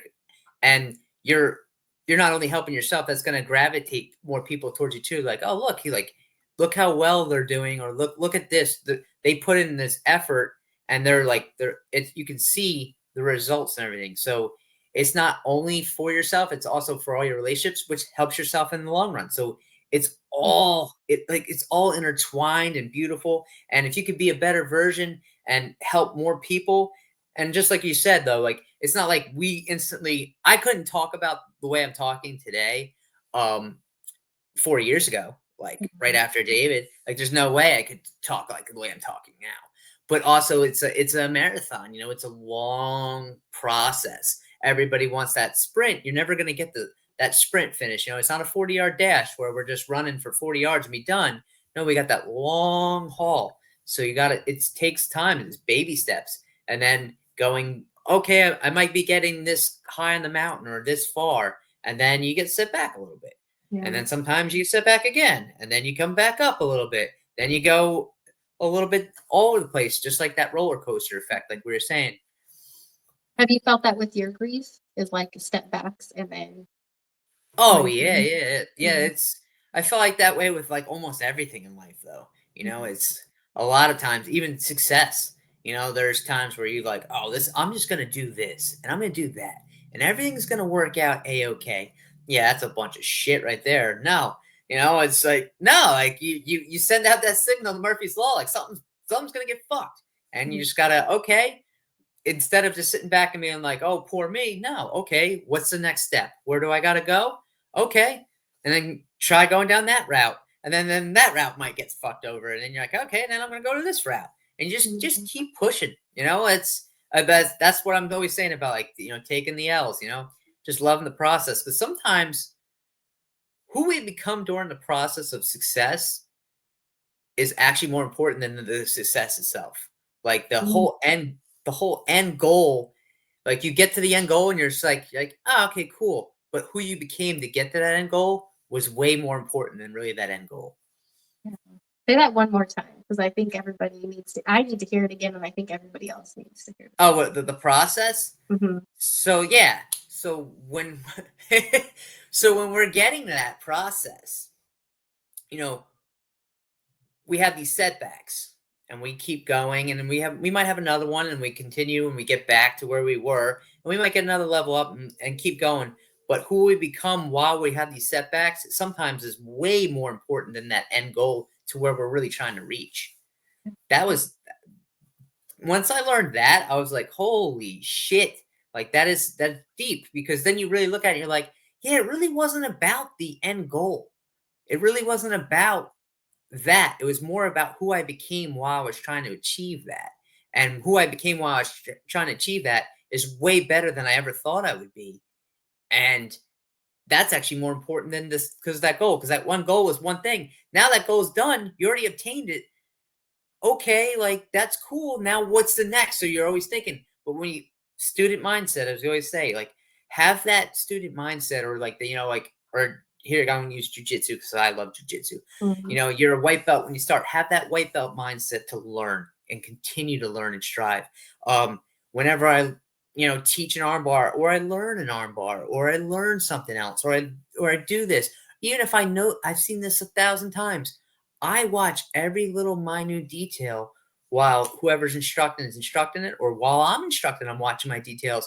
And I'm always thinking to myself, how can I tweak this? How can I make this just that much better? How can I make my partner feel this much more weight? Or how can I make it that much more tighter so he taps faster? Or if I'm choking, I'm like, how much deeper could I set this choke so that way I can put a little less effort and control his body a little bit more and make him tap even faster? Like it's all just small little tweaks. And we just got to do that with life. Like, what can I do? Just, it doesn't have to be a big thing. It could just be one little minute thing. And it can make your life so much better. You just discovering that little bit and keeping that mindset of like, all right, I can continue to learn no matter how old I get. Dave mentioned 100 years, which I won't be alive. But if I was alive, I want to continue to just be learning nonstop. I don't want to ever stop pursuing knowledge. So I feel like once you stop pursuing knowledge, your just head goes to mush, and you get way too close minded. That's what probably my biggest fear is, being so like just close minded that I lose this mindset of I want to continue to learn and thrive and be better and better and better. That's probably one of my biggest fears, is that I will one day be like, oh no, I'm good. Like, no, you're not. You're never gonna be good. That's the key. It's like that progress. I've always loved progress, and um, most of my life, like I was always around people that were just so content, like meh, no much progress and all that. Well, first I do want to say like that is like a mic drop statement. Is the person that you become is more important than the end result. And I thought about that, not that specific like quote, but with like going to school, because I've gone to like, community college, and then I got my degree. And doing that, I'm like, I learn more about myself than I do the subject. That's what I took from it, is I learned my resilience. I learned like how to study, how I retain information. Like I learned so many deeper qualities within myself than I did like whatever subject I was studying. It's like I'll forget that stuff in a few years if you're not constantly hashing at it. But it's like the person that I became was worth a heck of a lot more than the piece of paper in a frame. And I think that with anything is like that progress, is I love that progress. And Ed Milet has a beautiful quote that he goes by, like for himself, is like he's blissfully dissatisfied. So he's grateful for where he's at, what he has, and he's blissful, but he's also very um he's content, but then he's also dissatisfied in the sense that he's always progressing.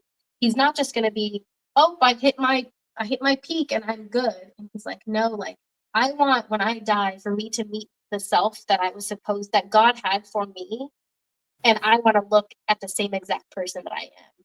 Like, I want us to mirror each other. I don't want to be like, oh crap, I could have been more, or I could have been better. And it's so beautiful. And I mean, that's when we do start dying. Even while we're living is when we're not progressing, and we don't have something to strive for and have that purpose. There's this quote from Mark Twain who says that most people die at 25, but they're buried at 75. It goes something like that. And it's just really interesting because it's like you listen to that and you're like, well, what do you mean? And it's once you hit a certain age, there's people that just don't grow ever again. They just stay Mhm. the same person for all those years. And I probably didn't do that quote any justice, but I'm sure I didn't say it verbatim. But it's such a beautiful quote because it makes you really wonder. Yeah, like what we're capable of. Like Hmm. we have so much that we could have a purpose for, and so much that we can. And it's not just like we have a due diligence to other people, not just ourselves. And I think we can get so caught up in the way society kind of deems like the selfishness and, well, what's going to be of my benefits? Like, what is the benefit of others? Like, I mean, one example is like I lead a grief group at our church, and grief is not something that I'm like, this is the coolest thing to like get into, and like it doesn't like satisfy my ego, which that was something that I was like that died when David died. Like my ego was like destroyed, which is a great thing. That was such a blessing because I had such a bigger ego beforehand. And then I realized, oh crap, I'm not that cool. But with grief, it's like I have just been pushed into this direction and I'm like, well, now it's not about me. This is about other people and impacting who knows where else and who knows what conversations I'm going to come in contact with. And it just makes me, I guess, like purposefully living even more so because I'm not thinking about, oh, what can Bree get and where I can go and what can I obtain. It's like, who can I talk to today and who could I impact? Not even out of an ego thing, but more for their benefit. And man, there has been such beautiful conversations. There's people I've met just in casual passing that they'll just randomly start talking to me about their dead sibling or their parents. Somehow grief gets brought up, and then they'll be like, I don't know why I just told you that. Yeah, yeah. I'm just It here. it Yeah. was it was crazy because I've had even just after that our first part that we did, I had some people reach out to me that I didn't even know that were going through certain things. Mm, And I won't name any names or anything, but yeah. like it was when they reached out to me and said thank you so much for like I never even saw that side of you and everything else. Like it was definitely touching because it was just like you that's the exact message that like you and I are trying to always pass is like you're not alone. You're not alone. Like we're all going through stuff. So for me, that was just like another reassurance. And it wasn't just one person either. There's several people that that have said things and they were just like, wow, I didn't realize like all this stuff that was going on because they saw like one side of me. They don't know all the other like layers, which as we always say that in vulnerability, there's actually strength. Like everybody just, oh, you're vulnerable. Like being vulnerable is a lot harder than just shutting off. Like, you know what I mean? It takes strength to be vulnerable. It takes strength to Mm, show empathy. It takes strength to like forgive and be open. Any jackass can just be like, well, not gonna feel these feelings. See you yeah. later. You know?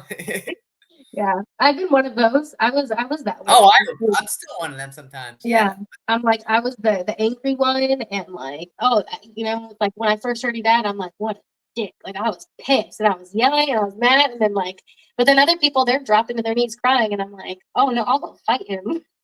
Oh yeah, there was a probably like 3 days afterwards. I was driving into work, and was I driving to work or was I driving picking something up? I don't. I might have been doing a side job. It wasn't my personal truck. Yeah, so I Yeah. wasn't driving to work. Um, Kind of had a little like meant to be a little mental breakdown. I'm like Yeah. crying, and I'm pulled in the. I'm in Home Depot. I was kind of like crying, and I'm just punching my steering wheel and like cursing and like crying all at the same time. And then like I look around to make sure nobody saw me, and I'm like, all right. And then I close the door and I go grab all the stuff. Yeah, exactly. No, yeah, no, I had something in my eye. I was cutting onions and I Yeah. just went in the Home Depot. I grabbed whatever wood I needed and like whatever else I was doing in a project, and then I just played it off. But yeah, it's normal. Like, and I was joking around. I said jackass. Like, obviously, like getting into our feelings. It's a harder thing. Yeah. But I mean, for some people, it's like they don't want to get into it, and that's what works for them. But for a lot of us, I feel like just that self-discovery, there's growth in it. Yeah. Yeah, because I think hindering yourself from opening up and being vulnerable, it's more self-destructive. Like, I think so. I don't remember who said it, but I know we keep like quoting, but I mean, with energy, if we just look at energy, like energy is in everything that, and not energy like the woo-hoo stuff, but just like energy, like electricity is energy, so like any type of energy, like it doesn't just disappear, like it has to go somewhere. So then if you have this really built up energy from like your grief and stuff, like it's going to go somewhere. If it's going to cause you to be sick or stressed out or anxiety or heart problems, or like grief really can affect your physical body, that you have to let it go. And that's being vulnerable and being honest. It's like that's how you release it and get rid of it. Or working out, that was helpful for me. Doing jujitsu, it's like dispersing it in some manner is relieving, and then also you get those wonderful endorphins. Oh yeah, you get all those chemicals going up to your brain, going, yeah, that's what I needed, and you're like, oh, thank God. That was it was probably, I want to say it was like 2022. That's when, or was it 2021? It might have been the end of 2021. It's when my niece, that's when she had cancer. And that's when, so we were going through that too. So it was like, I didn't have just one thing, I had several things. And like, thank God Livy's in remission. Like, so cute. She is a spitfire. That girl, I love her, and it was a lot for all of us too. And it was a lot too, because like it was during like the COVID time. So like I tried to drop like my sister's stuff off to like the children's hospital in Philly for them. Yeah. And there's a couple times where it was just like, it was hard for them. Like, I can't even imagine, like, even with them, like all this, that's a lot of, there was grief in that. Like, because there's all the unknowns. Like, so it was a whole, like for me, like from like probably like end of 2020 to like 2023, I was like, I had a lot of like high stress, so I stayed busy because I was all, and then finally it's like now it's all coming down, so I'm trying to like slowly deal with all the range of emotions, because I think I shut off for a while too because there was so much going on. Yeah. I mean, what are you supposed to do? It's like you shut off because we can only handle so much, and then like, and now at the point of untangling that big old messy ball and just kind of going through it.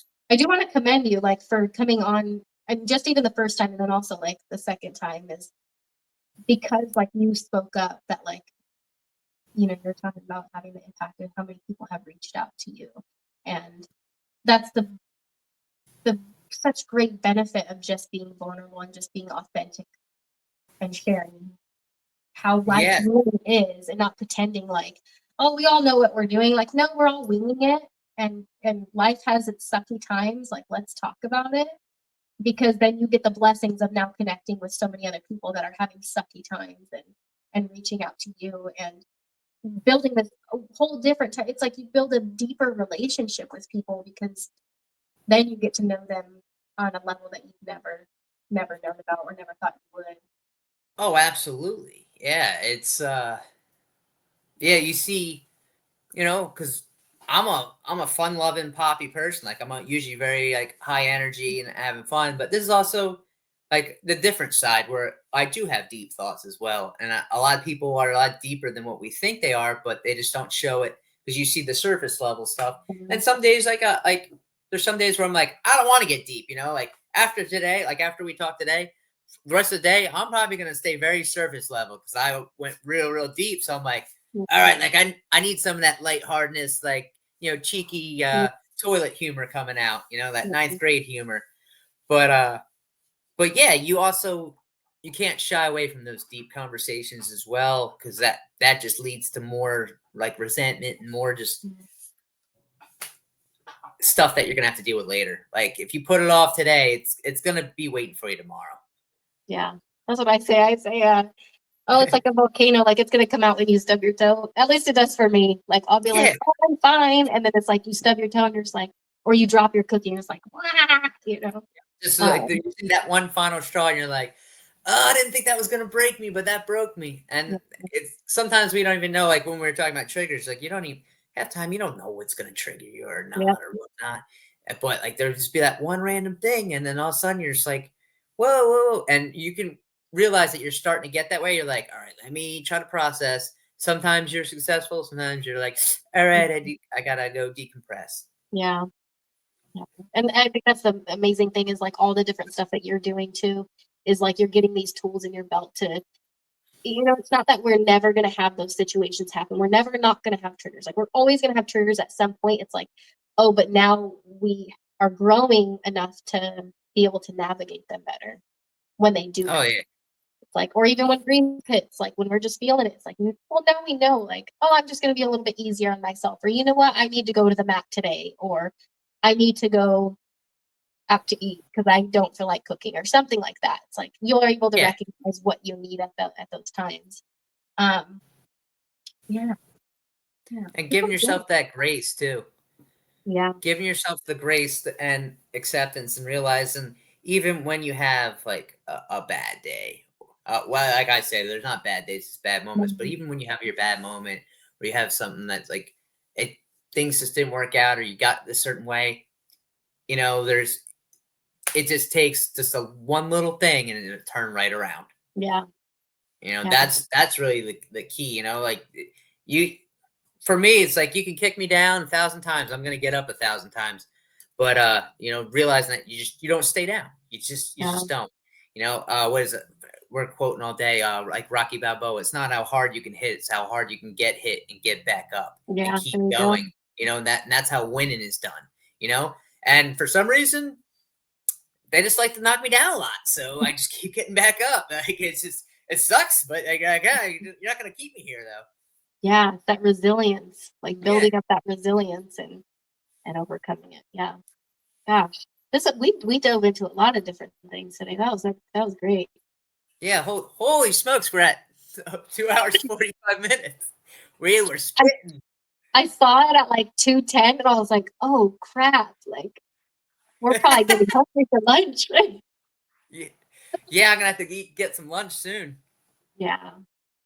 Oh man, that was Oh, great. I'm excited to dive and like, well, not dive back in, but like rewatch because even with the other one, like I kind of forgot like what we talked about. So when I watched it, I was like, oh wow, we talked about that, and oh wow, we said this, and yeah, it was great. yeah, there's like so much, and yeah, we definitely talked about a lot of like grief stuff and everything else. Um, but it's great information. I just feel like even if like we always say, if one person sees that or knows that they're not alone, that's fucking Mhm. that's the creme of the creme right there. That one person is gonna be it's gonna be that much better for them and realize that like th- it's just it's not as simple. Like grief is not as simple as like 1 plus 1. There's so much layers. It's like trigonometry. I don't Mhm. understand it. Yeah, yeah, Yeah. and it's like if you just have those people around you to show you, just like you have confirmation from a handful of people that have already come to you to be like, oh wow, or like letting you know what's going on with them. It's like those are those are the parts that we do these things for, and why speaking up and yeah, just the whole purpose of it is Like the to encourage community, like people I to said, giving back to our community and giving back to people. It's just that's what really like true living is. And for me, like that's what part of like this me joining the Marine Corps was giving back to the country that I'm so grateful to be part of. Like for me, flaws and all, I love this country. So like I was willing to do whatever I had to do for this country because that's how much I love it. We have flaws, absolutely. Is there things that are not perfect? Absolutely. Do I still love this country? Yeah, 100%. Yeah. And I always will. Do I always like what's going on in it? No, I don't think anybody does though. But just to have at least still the freedoms we have, I wish there was sometimes more freedom on certain things. But hey, what are you gonna do? You just keep going on, Yeah.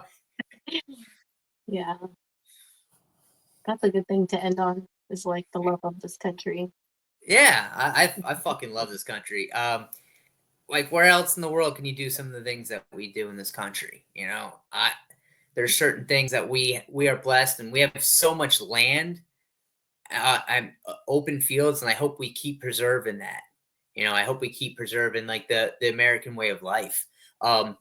It's a hard life. Everybody thinks like we're all rich and like there's it's easy. It's like, no, you have to work. Like it's a hard working society, which it's not really broadcast as much as people think. Like especially like overseas, they think, oh, you're American, you have a shitload of money. Like, yeah, it don't work that way. Yeah. I wish it did. I wish it was like, oh, you're American, you got a bunch of money. Like, nah, no. Yeah. But it's called the American dream for a reason, because like where else in the world can you do some of this stuff that like people do, Yeah. You see some of these crazy businesses that pop up, like whether you like them or not, like like Steve Jobs, like you got like Elon Musk, you got Jeff Bezos, and all these people like that created these billion-dollar businesses and did all this crazy stuff. That's the American dream. Is it possible for everybody? Yeah. Is it plausible? No, not everybody's going to be that, and not everybody's going to be able to pull that off. But how do you know? You still have a lottery ticket. You gotta buy the lottery ticket to win. That's the way I look at it. So if you have a dream or a goal, like you have the opportunity and the chance to at least go for it. Where there's some places in the world where you can't even go for it. You're just locked in. This is what you have to do. Yeah, and then you get in trouble if you don't do it. Yeah. Yeah. Yeah. America. Yeah, America, baby. Fuck yeah. I love this fucking country. We're going to end on that. That was awesome.